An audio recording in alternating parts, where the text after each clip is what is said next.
ವಿಶ್ವವಿದ್ಯಾನಿಲಯ ಸರಕಾರಿ ಶಾಲೆಲೆದ ದತ್ತು ಸ್ವೀಕಾರದ ಅಂಗವಾದ ಕರ್ನಾಟಕ ಸರ್ಕಾರದ ಶಿಕ್ಷಣ ಸುಧಾರಣೆಲೆದ ಕಾರ್ಯಕ್ರಮದಡಿಟ್ಟು ವಿದ್ಯಾರ್ಥಿಗಳು ಬೊಕ್ಕ ಪೋಷಕರಿಗೆ ಮಾನಸಿಕ ಸ್ಥೈರ್ಯ ಎಸ್ಎಸ್ಎಲ್ಸಿ ವಿದ್ಯಾರ್ಥಿಗಳಿಗೆ ಪರೀಕ್ಷಾ ಪೂರ್ವ ಆನ್ಲೈನ್ ತರಬೇತಿದ ಉದಿಪನ ಐತಾರ ನಡೆದಳು.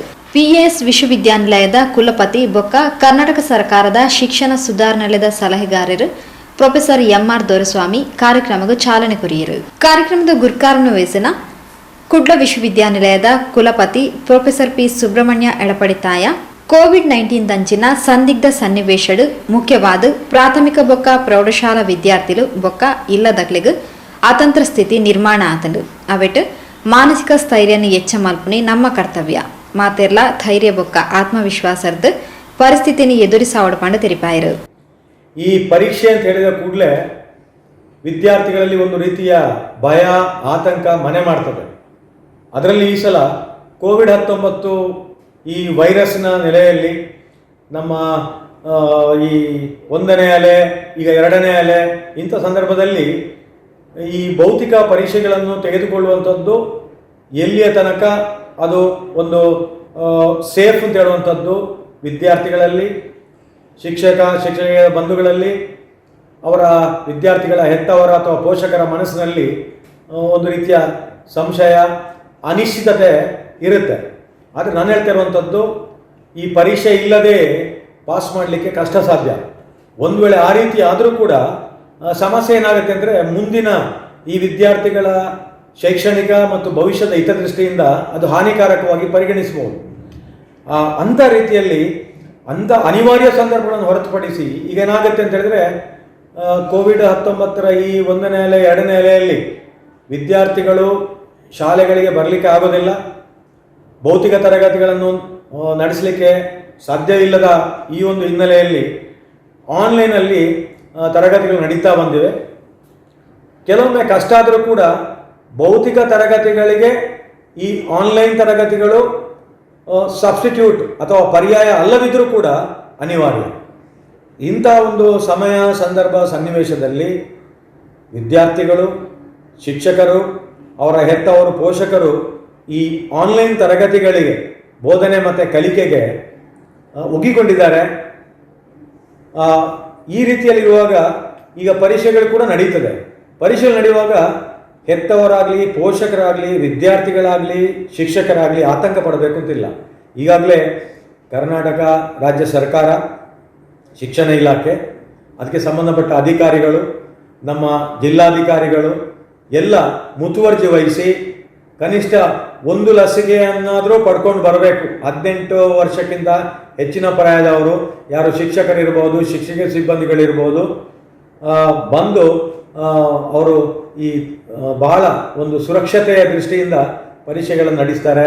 ಮತ್ತು ಕೋವಿಡ್ ಶಿಷ್ಟಾಚಾರವನ್ನು ಚಾಚೂ ತಪ್ಪದೆ ಪರಿಪಾಲಿಸಿ ಅದು ಯಾವುದು ಸ್ಯಾನಿಟೈಸೇಷನ್ ಇರ್ಬೋದು, ಪರೀಕ್ಷಾ ಕೊಠಡಿಗಳದ್ದು, ಹಾಗೆ ವಿದ್ಯಾರ್ಥಿಗಳು ಮುಖ ಗವಸನ್ನು ಹಾಕೊಳ್ಳುವಂಥದ್ದು, ಜೊತೆಗೆ ಫೇಸ್ ಮಾಸ್ಕ್ ಹೇಳ್ತೇವೆ, ಅದು ಹ್ಯಾಂಡ್ ಸ್ಯಾನಿಟೈಸೇಷನ್ ಇರುವಂಥದ್ದು, ಮತ್ತು ಇಂಥ ಎಲ್ಲ ಸುರಕ್ಷತೆ ಕ್ರಮಗಳನ್ನು ಬಹಳ ವೈಜ್ಞಾನಿಕವಾಗಿ ಕೈಗೊಂಡು ಈ ಪರೀಕ್ಷೆಗಳನ್ನು ನೆರವೇರಿಸಲಿಕ್ಕಾಗ್ತದೆ.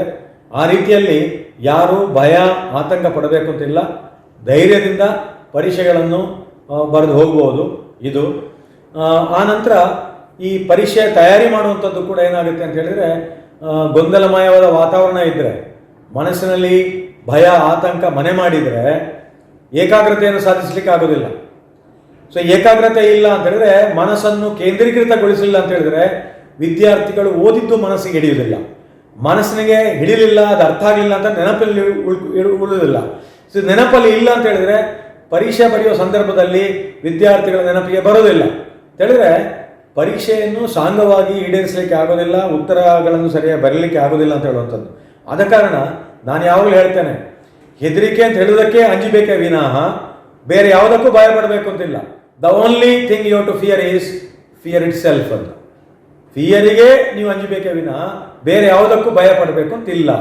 ಈ ರೀತಿ ನಾವು ಮನಸ್ಸು ಗಟ್ಟಿ ಮಾಡಿಕೊಂಡ್ರೆ, ವಿದ್ಯಾರ್ಥಿಗಳ ಆತ್ಮವಿಶ್ವಾಸ ಮೂಡಿಸಿಕೊಂಡ್ರೆ ಪರೀಕ್ಷೆಯನ್ನು ಧೈರ್ಯವಾಗಿ ನಿರಾತಂಕವಾಗಿ ಎದುರಿಸಬಹುದು. ಅದಕ್ಕೆ ಬೇಕಾದಂಥ ಪರೀಕ್ಷಾ ಪೂರ್ವ ತರಬೇತಿಯನ್ನು ಕೂಡ ಪರಿಣಿತರು ನೀಡ್ತಾರೆ.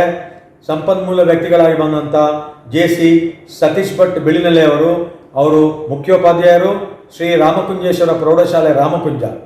ಹಾಗೆ ಅವರು JCI ರಾಷ್ಟ್ರೀಯ ತರಬೇತುದಾರರು ಕೂಡ ಹೌದು. ಅದ ಕಾರಣ ಅವರು ಬಹಳ ಅಚ್ಚುಕಟ್ಟಾಗಿ ವಿದ್ಯಾರ್ಥಿಗಳ ಮನಸ್ಸು ಮತ್ತು ಹೃದಯಕ್ಕೆ ಮುಟ್ಟುವ ಹಾಗೆ ತರಬೇತಿ ನೀಡಲಿಕ್ಕಿದ್ದಾರೆ. ಅದೇ ರೀತಿ ನಮ್ಮ ಮಂಗಳೂರು ವಿಶ್ವವಿದ್ಯಾಲಯದ ವಸ್ತು ವಿಜ್ಞಾನ ವಿಭಾಗದ ಸಹಾಯಕ ಪ್ರಾಧ್ಯಾಪಕರಾದಂಥ ಡಾಕ್ಟರ್ ವಿಶ್ವಾನಂದ ಟಿ ಕೂಡ ಅವರು ಕೂಡ ಒಂದು ರೀತಿಯ ಪರಿಣಿತರು. ವಿದ್ಯಾರ್ಥಿಗಳ ಮಟ್ಟಕ್ಕೆ ಹೋಗಿ ಅವರ ಮನಸ್ಸಿಗೆ ಮತ್ತು ಹೃದಯಕ್ಕೆ ತಲುಪುವಂತೆ ತರಬೇತಿ ನೀಡ್ತಾರೆ. ಇದರ ಪ್ರಯೋಜನವನ್ನು ಎಲ್ಲ ವಿದ್ಯಾರ್ಥಿಗಳು ತಗೊಳ್ಳಬೇಕು ಅಂತೇಳಿ ನಾನು ಆಶಿಸ್ತೇನೆ. ನಿಮಗೆಲ್ಲರಿಗೂ ಶುಭ ಕೋರ್ತಾ ರಾಮಕುಂಜ ಶ್ರೀ ರಾಮಕುಂಜೇಶ್ವರ ಪ್ರೌಢಶಾಲದ ಮುಖ್ಯೋಪಾಧ್ಯಾಯರು ಶ್ರೀ ಸತೀಶ್ ಭಟ್ ಬಿಳಿನೆಲೆ, ಕುಡ್ಲ ವಿಶ್ವವಿದ್ಯಾಲಯ ವಸ್ತು ವಿಜ್ಞಾನ ವಿಭಾಗದ ಸಹಾಯಕ ಪ್ರಾಧ್ಯಾಪಕರು ಡಾಕ್ಟರ್ ವಿಶ್ವನಾಥ್ ಟಿ, ಸಂಪನ್ಮೂಲ ವ್ಯಕ್ತಿಯಾದ ಮಾಹಿತಿ ಕೊರಿಯರು. ಎಲ್ರಿಗೂ ನಮಸ್ಕಾರವನ್ನು ಹೇಳ್ತಾ ಇದ್ದೇನೆ. ನಾನು ನೇರ ವಿಷಯಕ್ಕೆ ಬರ್ತೇನೆ ಮತ್ತು ನಿಮಗೆ ಸ್ಲೈಡ್ಸ್ ಮೂಲಕ ತೋರಿಸ್ತೇನೆ. ವಿದ್ಯಾರ್ಥಿಗಳೇ, ಎಲ್ಲ ವಿಷಯಗಳನ್ನು ಸ್ಲೈಡ್ಸ್ ಮೂಲಕ ತೋರಿಸ್ತೇನೆ. ನನ್ನನ್ನು ಈ ಕಾರ್ಯಕ್ರಮಕ್ಕೆ ಆಹ್ವಾನಿಸಿ ನನ್ನನ್ನು ಗುರುತಿಸಿ ಬರಮಾಡಿಕೊಂಡಂತ ಮಂಗಳೂರು ವಿಶ್ವವಿದ್ಯಾನಿಲಯದ ಉಪಕುಲಪತಿಗಳು ಮತ್ತು ಎಲ್ಲ ಇಡೀ ಅವರ ತಂಡಕ್ಕೆ ನಾನು ಕೃತಜ್ಞತೆ ಸಲ್ಲಿಸ್ತೇನೆ. ನನ್ನ ಒಂದು ಚಿಕ್ಕ ಪ್ರಯತ್ನಕ್ಕೆ ಒಂದು ಅವಕಾಶ ಕೊಟ್ಟಿದ್ದೀರಿ. ನನ್ನ ಮಿತ್ರ ತ್ಯಾಗಂ ಸರಿಗೂ ಕೃತಜ್ಞತೆ ಸಲ್ಲಿಸ್ತಾ ನಿಮ್ಗೆಲ್ರಿಗೂ ಕಾರ್ಯಕ್ರಮಕ್ಕೆ ಸ್ವಾಗತಿಸ್ತೇನೆ. ಇದು ಕೇಳ್ತದಲ್ಲ, ಕಾಣ್ತದೆ ಕೇಳ್ತದೆ ಎರಡೂ ಆಗ್ತದೆ ಅಂತ ಆದ್ರೆ ನೀವು ಒಂದು ರಿಯಾಕ್ಷನ್ಸ್ ಅಂತ ಇದೆ ಅಥವಾ ಥಮ್ಸ್ ಅಪ್ ಅಂತ ಇದೆ, ಅದನ್ನು ಮಾಡಿ. ಮತ್ತೆ ನಾನು ನಿಮ್ಗೆ ಒಂದು 20 ನಿಮಿಷ ಎಲ್ಲ ಹೇಳಿಕೊಡ್ತೇನೆ, ಎಲ್ಲ ವಿಷಯವನ್ನು ಹೇಳಿಕೊಡ್ತೇನೆ. ಆಮೇಲೆ ನೀವು ನಂಗೆ ಪ್ರಶ್ನೆ ಕೇಳ್ಬೋದು. ಒಂದು 20 ನಿಮಿಷ ಹೇಳ್ತಾನೆ ಯಾಕೆ ಬೇಕು, ಏನು ಪರೀಕ್ಷೆ ಅಂತ. ಓಕೆ, ಕಾಣ್ತದೆ ಅಂತ ಗೊತ್ತಾಯ್ತು. ಸರಿ, thank you very much. So ನಿಮ್ಗೆ ಸ್ವಾಗತ ಕೊಡ್ತೇನೆ. ಈಗ ಈ ವರ್ಷದ ಪರೀಕ್ಷೆ ಸ್ವಲ್ಪ ಸ್ಪೆಷಲ್. ಏನಪ್ಪಾ ಸ್ಪೆಷಲ್ ಅಂತ ಹೇಳ್ತಾನೆ ನೋಡಿ. ಈ ಸಾರಿ ಈ ಕಬಡ್ಡಿ ಮ್ಯಾಚಿಗೂ ನಮ್ಮ ಎಕ್ಸಾಮಿಗೂ ಸಂಬಂಧ ಉಂಟು. ಸ್ವಲ್ಪ ಯೋಚನೆ ಮಾಡಿ. ಕಬಡ್ಡಿ ಮ್ಯಾಚಿಗೂ ಈ ಎಕ್ಸಾಮಿಗೂ, ಈ ಸಲದ ಎಕ್ಸಾಮಿಗೂ ಒಂದು ಸಂಬಂಧ ಇದೆ. ಏನಂದ್ರೆ ಗೊತ್ತುಂಟ ಯಾರಿಗಾದ್ರು? ನಾನು ಬೇಕಾದ್ರೆ ಅನ್ಮ್ಯೂಟ್ ಮಾಡ್ತೇನೆ, ಇಲ್ಲ ನಾನೇ ಹೇಳ್ತೇನೆ. ನಿಮ್ಗೆ ಗೊತ್ತಿದೆ, ಸರ್ಕಾರ ಈಗಾಗಲೇ ಡಿಕ್ಲೇರ್ ಮಾಡಿದೆ ಎಲ್ರೂ ಪಾಸ್ ಅಂತ. ಅಂದ್ರೆ ಕಬಡ್ಡಿಯಲ್ಲಿ ಎಲ್ಲರೂ ಟಚಿಂಗ್ ಲೈನ್ ಪಾಸ್ ಆಗಿದ್ದೀರಿ. ಟಚಿಂಗ್ ಲೈನ್ ಪಾಸ್ ಆಗಿದ್ದೀರಿ, ಯಾರು ಔಟ್ ಆಗೋದಿಲ್ಲ. ಯಾರು ಎಕ್ಸಾಮಿಗೆ ಅಪಿಯರ್ ಆಗ್ತಾರೋ ಅವರೆಲ್ಲ ಪಾಸ್ ಆಗ್ತಾರೆ. ಆದ್ರೆ ಗಮನಿಸಿ, ನಾವು ಆ ಡೇಟ್ ಅನ್ನು ಫಿಕ್ಸ್ ಮಾಡಿಕೊಂಡು ಪರೀಕ್ಷೆಗೆ ಬರಬೇಕು. ಅದಕ್ಕೋಸ್ಕರ ಇದನ್ನು ನಾನು ಕಬಡ್ಡಿಗೆ ಹೋಲಿಸಿದ್ದೇನೆ, ಒಪ್ತೀರಿ ಅಂತ ಭಾವಿಸ್ತೇನೆ. ಟಚಿಂಗ್ ಲೈನ್ ಎಲ್ಲರೂ ಪಾಸ್, C+ ಗ್ರೇಡ್ ಎಲ್ರಿಗೂ ಕೊಡ್ತಾರೆ. ಆದ್ರೆ ತುಂಬಾ ಜನ ನಾವು ಹಾಗಾಗಿ ಅದು ಪರವಾಗಿಲ್ಲ ಅಂತ ತಿಳ್ಕೊಳ್ತೇವೆ. ನಾವು ಸೋಲೋದು ಇಲ್ಲೇ ಸ್ನೇಹಿತರೆ. ಈಗ ನಾನು ಚಿಕ್ಕದೊಂದು ಎಕ್ಸರ್ಸೈಸ್ ಮಾಡ್ತೇನೆ, ನಿಮ್ಗೆ ಮಾಡಿಸ್ತೇನೆ. ಇದರಲ್ಲೆಲ್ಲ B ಕಾಣ್ತದೆ ನೋಡಿ, B ಕಾಣ್ತದೆ. ಇದರಲ್ಲಿ ಡಿಗಳು ಎಷ್ಟಿದೆ ಅಂತ ಬೇಗ ಲೆಕ್ಕ ಮಾಡಿ. ನೋಡಿ, ಆ ಎಕ್ಸಾಮಿಗೂ ಇದಕ್ಕೂ ಸಂಬಂಧ ಇದೆ. ಎಷ್ಟು ಡಿಗಳಿದೆ ಅಂತ ಲೆಕ್ಕ ಮಾಡ್ಬೇಕು ನೀವೀಗ.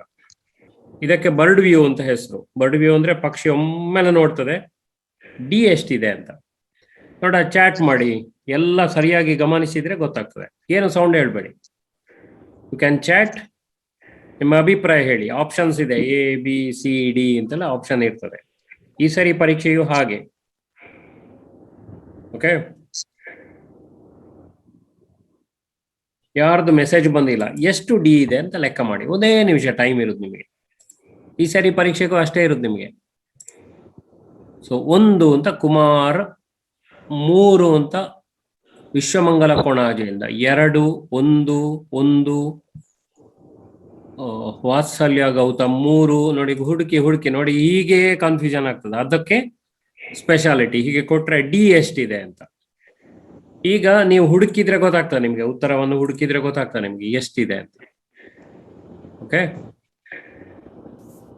ಉತ್ತರ ಹುಡುಕಿದ್ರೆ ಗೊತ್ತಾಗ್ತದೆ. ನೋಡಿ, ಫಸ್ಟ್ ಸಾಲಲ್ಲಿ ಇದೆಯಾ ಅಂತ ಕೇಳಿದ್ರೆ ನೋಡಿ, 2ನೇ ಸಾಲಲ್ಲಿ ಇದೆಯಾ ಅಂತ ನೋಡಿ. ಇದೆ ಅಲ್ವಾ 2ನೇ ಸಾಲಲ್ಲಿ? ಓ, ಇಲ್ಲಿದೆ ನೋಡಿ, ಇದೆ ನೋಡಿ. ಓ, ಇಲ್ಲೊಂದು ಒಂದಾಯ್ತು. ಕೆಲವರು 1 ಅಂತ ಮೆಸೇಜ್ ಮಾಡಿದ್ದಾರೆ, ಆದ್ರೆ ಒಂದಲ್ಲ. 4ನೇ ಸಾಲಲ್ಲಿ ನೋಡಿ, 4ನೇ ಸಾಲಲ್ಲಿ ಡಿ ಇದೆ ನೋಡಿ. ಇಲ್ಲೊಂದು ಡಿ ಇದೆ, ಕಾಣ್ತದೆ. ಮುಂದಿನ ಸಾಲಲ್ಲಿ ಡಿ ಡಿ ಇದೆಯಾ ನೋಡಿ, ಮತ್ತೆ ಡಿ ಇದೆಯಾ ನೋಡಿ, ಮಗದೊಮ್ಮೆ ಡಿ ಇದೆಯಾ ನೋಡಿ, ಮತ್ತೆ ಇನ್ನೊಂದು ಲೈನ್ ಅಲ್ಲಿ ಡಿ ಇದೆಯಾ ನೋಡಿ, ಮತ್ತೊಂದು ಲೈನ್ ಅಲ್ಲಿ ಡಿ ಇದೆಯಾ ನೋಡಿ. ಇದೆಲ್ಲ ಲಾಸ್ಟ್ ಬಟ್ ಒನ್ ಅಂತ ಇದೆ ನೋಡಿ. ಇಲ್ಲೊಂದಿದೆ, ಇಲ್ಲೊಂದು ಡಿ ಇದೆ, ಇನ್ನು ಲಾಸ್ಟ್ ಲೈನ್ ಅಲ್ಲಿ ಡಿ ಇದೆಯಾ ನೋಡಿ. ಈಗ ನೀವು ಈ ಬಾರಿ ನೋಡಿ 24 ಜನ ನಂಗೆ ಮೆಸೇಜ್ ಮಾಡಿದ್ದಾರೆ, 4 ಅಂತ ಬರ್ದಿದ್ದಾರೆ. ಇನ್ನೊಂದು ಆಗಿದ್ರೆ ನೀವು ಪತ್ತೆ ಮಾಡಿದಿರಿ, ಸರಿಯಾ? ಈ ರೀತಿ ಈ ಸಾರಿ ಉತ್ತರಗಳು ಆಪ್ಷನ್ ಕೊಡ್ತಾರೆ ABCD ಅಂತ, ಈ ರೀತಿ ತಪ್ಪಿ ಹೋಗುವ ಸಾಧ್ಯತೆಗಳು ಇರ್ತವೆ. ಅದಕ್ಕೆ ನೀವು ಈ ರೀತಿ ನಾನು ಟಿಕ್ ಮಾಡಿದಾಗೆ ಟಿಕ್ ಮಾಡಿಕೊಂಡು ಲಾಸ್ಟ್ ಅಲ್ಲಿ ಡಿ ಇದೆಯಾ ನೋಡಿ, ಇನ್ನೊಮ್ಮೆ ಅದರ ಹಿಂದಿನ ಲೈನ್ ಅಲ್ಲಿ ಡಿ ಇದೆಯಾ ನೋಡಿ, ಮತ್ತೆ ಡಿ ಇದೆಯಾ ನೋಡಿ, ಆಮೇಲೆ ಡಿ ಇದೆಯಾ ನೋಡಿ, ಮತ್ತೆ ಡಿ ಇದೆಯಾ ನೋಡಿ, ಅದರ ಹಿಂದೆ ಡಿ ಇದೆಯಾ ನೋಡಿ, ಹಾಗೆ ಬಾಕಿ ಇದ್ರೆ ಎಷ್ಟು ಡಿ ಇದೆ ಅಂತ ಪತ್ತೆ ಮಾಡಿ. ಈ ರೀತಿ ನೀವು ಉತ್ತರ ಬರೆಯುವಂತಹ ನೀವು ಇದಕ್ಕೀಗ ರೆಡಿ ಆಗ್ಬೇಕು. 15 ದಿವಸ ಟೈಮ್ ಇದೆ ನಿಮ್ಗೆ. ABCD ಹುಡುಕುದಲ್ಲ, ಯಾವುದು ಕರೆಕ್ಟ್ ಅಂತ. ಈಗ ನೆಕ್ಸ್ಟ್ ಒಂದು ಚಿಕ್ಕ ಎಕ್ಸರ್ಸೈಸ್ ಕೊಡ್ತೇನೆ ನಿಮ್ಗೆ.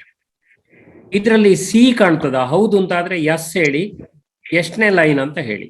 ಕೂಡ್ಲೆ ಹುಡುಕ್ಬೇಕು, 1 ನಿಮಿಷ ಟೈಮ್. ಸಿ ಕಾಣ್ತದ ನೋಡಿ.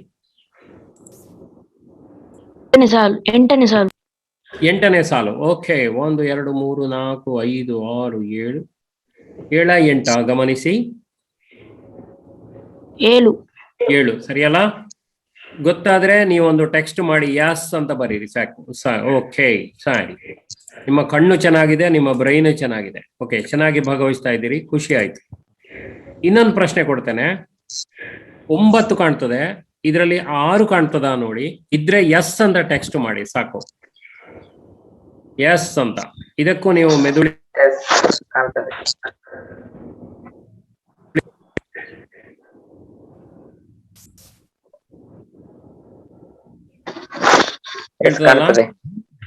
ಓಕೆ ಓಕೆ, ತುಂಬಾ ಚೆನ್ನಾಗಿ ಭಾಗವಹಿಸ್ತಿದ್ರಿ. 42 43 ಟೆಕ್ಸ್ಟ್ ಮೆಸೇಜ್ ಬಂತು. 45 ಆಯ್ತು. It's going strong. ಸೊ 47 ಜನ 50 ಜನ ಆಕ್ಟಿವ್ ಆಗಿ ಭಾಗವಹಿಸ್ತಾ ಇದ್ರಿ. ವಿಶ್ವವಿದ್ಯಾನಿಲಯದ ಎಲ್ಲಾ ಈ ಕೆಲಸ ಮಾಡಿದ, ಈ ಫೀಲ್ಡ್ ವರ್ಕ್ ಮಾಡಿದ ವಿದ್ಯಾರ್ಥಿಗಳಿಗೆ ಅವಕಾಶ ಮಾಡಿಕೊಟ್ಟ ಎಲ್ಲ ಸಂಬಂಧಪಟ್ಟ ಸಂಘಟಕರಿಗೆ ಕೃತಜ್ಞತೆ ಸಲ್ಲಿಸ್ತೇನೆ. They are very active. Congratulations. 53 text message ಬಂದಿದೆ. ನಿಮ್ಗೆ ಗೊತ್ತಾಗ್ತದೆ ನಿಮ್ಮ ಬ್ರೈನ್ ಚೆನ್ನಾಗಿದೆ ಅಂತ. ನೆಕ್ಸ್ಟ್ ಮೂವ್ ಮಾಡ್ತೇನೆ ನೋಡಿ, ಗಮನಿಸಿ. ಈಗ ಇದರಲ್ಲೆಲ್ಲ ಎಂ ಕಾಣ್ತದೆ, ನಿಮ್ಗೆ ಬೇರೊಂದು ಅಕ್ಷರ ಕಾಣ್ತದೆ. ಅದು ಯಾವುದು ಅಂತ ಟೈಪ್ ಮಾಡಿ. ಹೇಳ್ಬೇಡಿ. ಓಕೆ, ಟೈಪ್ ಮಾಡಿ ಹೇಳಿ ಯಾವ ನೆಕ್ಸ್ಟ್ ಅಕ್ಷರ ಅಂತ. ಪುನಃ ನಿಮ್ಗೆ ಚಾಟ್ ಮಾಡ್ಲಿಕ್ಕೆ ಅವಕಾಶ ಇದೆ. You are very fast. So I am getting ಎಷ್ಟಪ್ಪ 10 15 20 ಚಾಟ್ ಬಂದಾಯ್ತು ನಂಗೆ. So moving very fast. ತುಂಬಾ ಚೆನ್ನಾಗಿ ಇಂಟ್ರಾಕ್ಷನ್ ಮಾಡ್ತಾ ಇದ್ದೀರಿ. Yes you are right. ನಿಮ್ಮ ಮೆದುಳು ತುಂಬಾ ಚೆನ್ನಾಗಿದೆ, ವೆರಿ ಆಕ್ಟಿವ್ ಆಗಿದೆ. ನೀವು ಪರೀಕ್ಷೆಗೆ ಸಿದ್ಧರಾಗ್ತಾ ಇದ್ದೀರಿ. ವಿಶ್ವವಿದ್ಯಾನಿಲಯದ ಇಡೀ ಸಂಘಟನೆ ತುಂಬಾ ಕೆಲಸ ಮಾಡಿದೆ. ಓಕೆ, ಸರಿ, ಕರೆಕ್ಟ್ ಆಗಿದೆ ಆನ್ಸರ್. ನಿಮ್ದೆಲ್ಲ ಆನ್ಸರ್ ಕರೆಕ್ಟ್ ಆಗಿದೆ. ಸೊ 77 ಜನರಲ್ಲಿ ಆನ್ಸರ್ ಬರ್ತಾ ಇದೆ. ಸೊ ಈಗ ಏನಂದ್ರೆ ಚಾಲೆಂಜಸ್, ಈಗ ಏನೆಲ್ಲ ಹೈಲೈಟ್ ಅಂತ ಹೇಳ್ತಾನೆ ಪರೀಕ್ಷೆಗೆ ಸಂಬಂಧ. ನೀವು ಕೆಲವು ಪುಸ್ತಕಗಳಲ್ಲಿ ಬರ್ಕೊಳ್ಬೇಕು ಪ್ಲೀಸ್. ಮತ್ತೇನೇ ಇದ್ರೆ ಕ್ವಶನ್ ಕೇಳ್ಬೋದು ನಂಗೆ. ಓಕೆ, ತುಂಬಾ ಚಾಟ್ಸ್ ಬಂದಿದೆ. ಈಗ ಹೈಲೈಟ್ಸ್ ಏನಪ್ಪ, ಈ ಎಕ್ಸಾಮಿನ ವಿಶೇಷತೆ ಏನು? ವಾರ್ತೆಗಳಲ್ಲಿ ಹೇಳ್ತಾರೆ ನೋಡಿ, ಮುಖ್ಯಾಂಶಗಳು, ಹೈಲೈಟ್ಸ್ ಅಂತ. ಸೊ ಹೈಲೈಟ್ಸ್ ಏನು ಅಂತ ಹೇಳ್ತಾನೆ. ಮೊದಲ ಹೈಲೈಟ್ಸ್,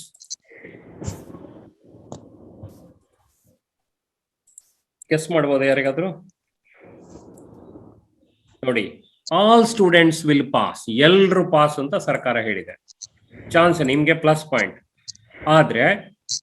ಆದ್ರೆ ಒಂದು ಕೊಕ್ಕೆ ಹಾಕಿದ್ದಾರೆ. ಯಾರು ಗೊತ್ತುಂಟಾ? We need to APR. ಪರೀಕ್ಷೆಗೆ 2 ದಿನವೂ ಹೋಗ್ಬೇಕು. ಒಂದ್ ದಿವಸ ಹೋಗದಿದ್ರು ಆಗೋದಿಲ್ಲ. ಕೋವಿಡ್ ಪಾಸಿಟಿವ್ ಇದ್ರು ಹೋಗ್ಬೋದು ಅಂತ ಸರ್ಕಾರ ಹೇಳಿದೆ. ನಿಮ್ಗೆ ಸ್ಪಷ್ಟವಾಗಿ ಕೇಳ್ಕೊಳ್ಳಿ. ನೀವು ಎಲ್ರೂ ಪಾಸ್ ಅಂತ ಮನೆಯಲ್ಲಿ ಕೂತ್ರೆ ಆಗೋದಿಲ್ಲ. 19ನೇ ತಾರೀಕು ನಮ್ಮ ಕ್ಯಾಲೆಂಡರ್ ನೋಟ್ ಮಾಡ್ಕೊಳ್ಳಿ. 22ನೇ ತಾರೀಕಿಗೆ ಹೋಗಿ ನೋಟ್ ಮಾಡ್ಕೊಳ್ಳಿ. ನೀವು ಹೋದ್ರೆ ಪಾಸ್. ಇದು ಮುಖ್ಯಾಂಶ ಈ ಸಾರಿ. ಒಳ್ಳೆ ಚಾನ್ಸ್ ನಿಮ್ಗೆ. ಆದ್ರೆ ಗಮನಿಸಿ, ನಾನು ಒಂದು ಡೇಟಾ ಕೊಡ್ತೇನೆ ನಿಮ್ಗೆ. ನಾನು ಎಲ್ಲ ಮ್ಯೂಟ್ ಮಾಡ್ತೇನೆ ಎಲ್ಲ. ಮತ್ತೆ ಬೇಕಿದ್ರೆ ಟೆಕ್ಸ್ಟ್ ಮಾಡಿ, ಇದ್ರೆ ಕ್ಲಾರಿಟಿ ಬರುವುದಿಲ್ಲ. ಸರಿ, ಈ ಸರಿ ಗಮನಿಸಿ, ಅಂದಾಜು 8,75,000 ವಿದ್ಯಾರ್ಥಿಗಳು ಅಪಿಯರ್ ಆಗ್ತಾರೆ. ಕರ್ನಾಟಕ SLC ಬೋರ್ಡ್ನವರು ಹೇಳಿದ್ದಾರೆ 8.5 ಲಕ್ಷ. ಅಂದ್ರೆ ಏನರ್ಥ? ಅವರೆಲ್ಲರೂ ಪರೀಕ್ಷೆಗೆ ಬರ್ತಾರೆ. ಸರಿ ಗಮನಿಸಿ, ಅವರೆಲ್ಲರೂ ಪಾಸ್ ಆಗ್ತಾರೆ. ಒಳ್ಳೆ ವಿಷಯ, ಭಾರಿ ಒಳ್ಳೆದು. ಆದ್ರೆ ಏನೆಲ್ಲ ಪರಿಣಾಮ ಆಗ್ತದೆ ಅಂತ ಗಮನಿಸಿ ನೀವು. ಏನೆಲ್ಲ ಪರಿಣಾಮ ಆಗ್ತದೆ ಅಂದ್ರೆ, ಕಳೆದ ವರ್ಷ ಇಲ್ಲಿ ಗಮನಿಸಿ 70% ಸ್ಟೂಡೆಂಟ್ ಮಾತ್ರ ಪಾಸ್ ಆದ್ರು. ಅಂದ್ರೆ ಕಳೆದ ವರ್ಷ ಅಷ್ಟೇ ಪಾಸ್ ಆದ್ದು, 71% ಆದ್ದು. ಈ ವರ್ಷ 100%. ಏನಾಗ್ತದೆ ನೋಡಿ ಗಮನಿಸಿ. ಅಂದ್ರೆ ಕಳೆದ ವರ್ಷ 5,75,000 ವಿದ್ಯಾರ್ಥಿಗಳು ಪಾಸ್ ಆದ್ದು, ಅವರು ಕಾಲೇಜಿಗೆ ಹೋದ್ದು. ಈ ವರ್ಷ 8,75,000 ಜನ ಪಾಸ್ ಆಗ್ತಾರೆ. ಈಗ ಗಮನಿಸಿ, ಅಂದಾಜು 3 ಲಕ್ಷದಷ್ಟು ಹೆಚ್ಚು ವಿದ್ಯಾರ್ಥಿಗಳು ಪಾಸ್ ಆಗ್ತಾರೆ. ಹೌದಾ ನೋಡಿ? 3 ಲಕ್ಷ ವಿದ್ಯಾರ್ಥಿಗಳು ಕಳೆದ ವರ್ಷಕ್ಕಿಂತ ಈ ವರ್ಷಕ್ಕೆ ಹೆಚ್ಚು ಪಾಸ್ ಆಗ್ತಾರೆ. ಆದ್ರೆ ಏನು ಅಂತ ಕೇಳಿದ್ರೆ, ಸೀಟು PUC ಅಲ್ಲಿ ಹೋದ ವರ್ಷದಷ್ಟೇ ಜಾಸ್ತಿ ಮಾಡಲಿಲ್ಲ. ನೀವು ಎಲ್ಲಿಯಾರು ಕೇಳಿದಿರಾ? ಎಲ್ಲಿಯೂ ಕೇಳಲಿಲ್ಲ. 3 ಲಕ್ಷ ಸೀಟುಗಳು ಸರ್ಕಾರ ಜಾಸ್ತಿ ಮಾಡಬೇಕು, ಈವರೆಗೆ ಮಾಡಲಿಲ್ಲ. ಮಾಡದಿದ್ರೆ ಏನ್ ಮಾಡ್ತೀರಿ? 3 ಲಕ್ಷ ವಿದ್ಯಾರ್ಥಿಗಳಿಗೆ PUC ತರಗತಿಯಿಂದ ವಂಚಿತರಾಗ್ತೀರಿ. ಹಾಗೆಯೇ ನೀವು ಸರ್ಕಾರಕ್ಕೆ ಪ್ರೆಷರ್ ಹಾಕುದು, ಮತ್ತೆ ಧಿಕ್ಕಾರ ಹಾಕುದು, ಮತ್ತೆ ಯಾರಿಗೋ ಹೇಳುವುದಕ್ಕಿಂತ ನೀವೇ ಆ 5,75,000 ಬರಬೇಕು ರ್ಯಾಂಕ್ ಅಲ್ಲಿ. ಹೇಗೆ ಬರ್ಬೇಕಪ್ಪ ಅಂತ ಕೇಳಿದ್ರೆ ನೋಡಿ, ಹೇಗೆ ಬರಬೇಕು ಅಂತ ಕೇಳಿದ್ರೆ ನಿಮ್ಗೇನೆಲ್ಲ ಚಾನ್ಸ್ ಉಂಟು ನೋಡಿ. ಆ 3 ಲಕ್ಷ ವಿದ್ಯಾರ್ಥಿಗಳಲ್ಲಿ ಬಾಟಮ್ ಅಲ್ಲಿ ನೀವು C ಗ್ರೇಡ್ ಪಾಸ್ ಆದ್ರೆ, C+ ಗ್ರೇಡ್ ಪಾಸ್ ಆದ್ರೆ, ನೀವು ಕೊರೋನಾ ಪಾಸ್ ಅಂತ ಆದ್ರೆ ನಿಮ್ಗೆ PUCಗೆ ಪ್ರಾಬ್ಲಮ್ ಆಗ್ತದೆ, ಹೈಯರ್ ಎಜುಕೇಶನ್ಗೆ ಕಷ್ಟ ಆಗ್ತದೆ. ಹಾಗೆ ಈ 15 ದಿನ, ಇವತ್ತಿಂದ 15 ದಿನ ಇದೆ ನಿಮ್ಗೆ. ಈ 15 ದಿನ ನೀವೇನೆಲ್ಲ ಮಾಡ್ಬೋದಂದ್ರೆ ನಿಮ್ಮ ಭವಿಷ್ಯವನ್ನು ಬದಲಾಯಿಸುವಂತ ಸಾಧ್ಯತೆ ಇದೆ. ಸೊ ಅದಕ್ಕೋಸ್ಕರ ಈ ಕಾರ್ಯಕ್ರಮವನ್ನು ಇಟ್ಟುಕೊಂಡಿದ್ದಾರೆ. ನಿಮ್ಗೆ ನೋಡಿ, ಕೆಲವರು ಮೈನಾರಿಟಿ ಸ್ಕಾಲರ್ಶಿಪ್ ಅಂತ ಇದೆ, ಅಲ್ಪಸಂಖ್ಯಾತ ಸ್ಕಾಲರ್ಶಿಪ್. ಕಳೆದ ವರ್ಷದಿಂದ ಹೊಸ ರೂಲ್ ತಂದಿದ್ದಾರೆ. ಏನ್ ಗೊತ್ತಾ? ಹಿಂದಿನ ತರಗತಿಯಲ್ಲಿ 50% ಮಾರ್ಕ್ ಇದ್ರೆ ಮಾತ್ರ ಮೈನಾರಿಟಿ ಸ್ಕಾಲರ್ಶಿಪ್ ಅನ್ನು ಕೊಡ್ತೇವೆ. ಸ್ಪಷ್ಟ ಕೇಳ್ಕೊಳ್ಳಿ ಪ್ಲೀಸ್.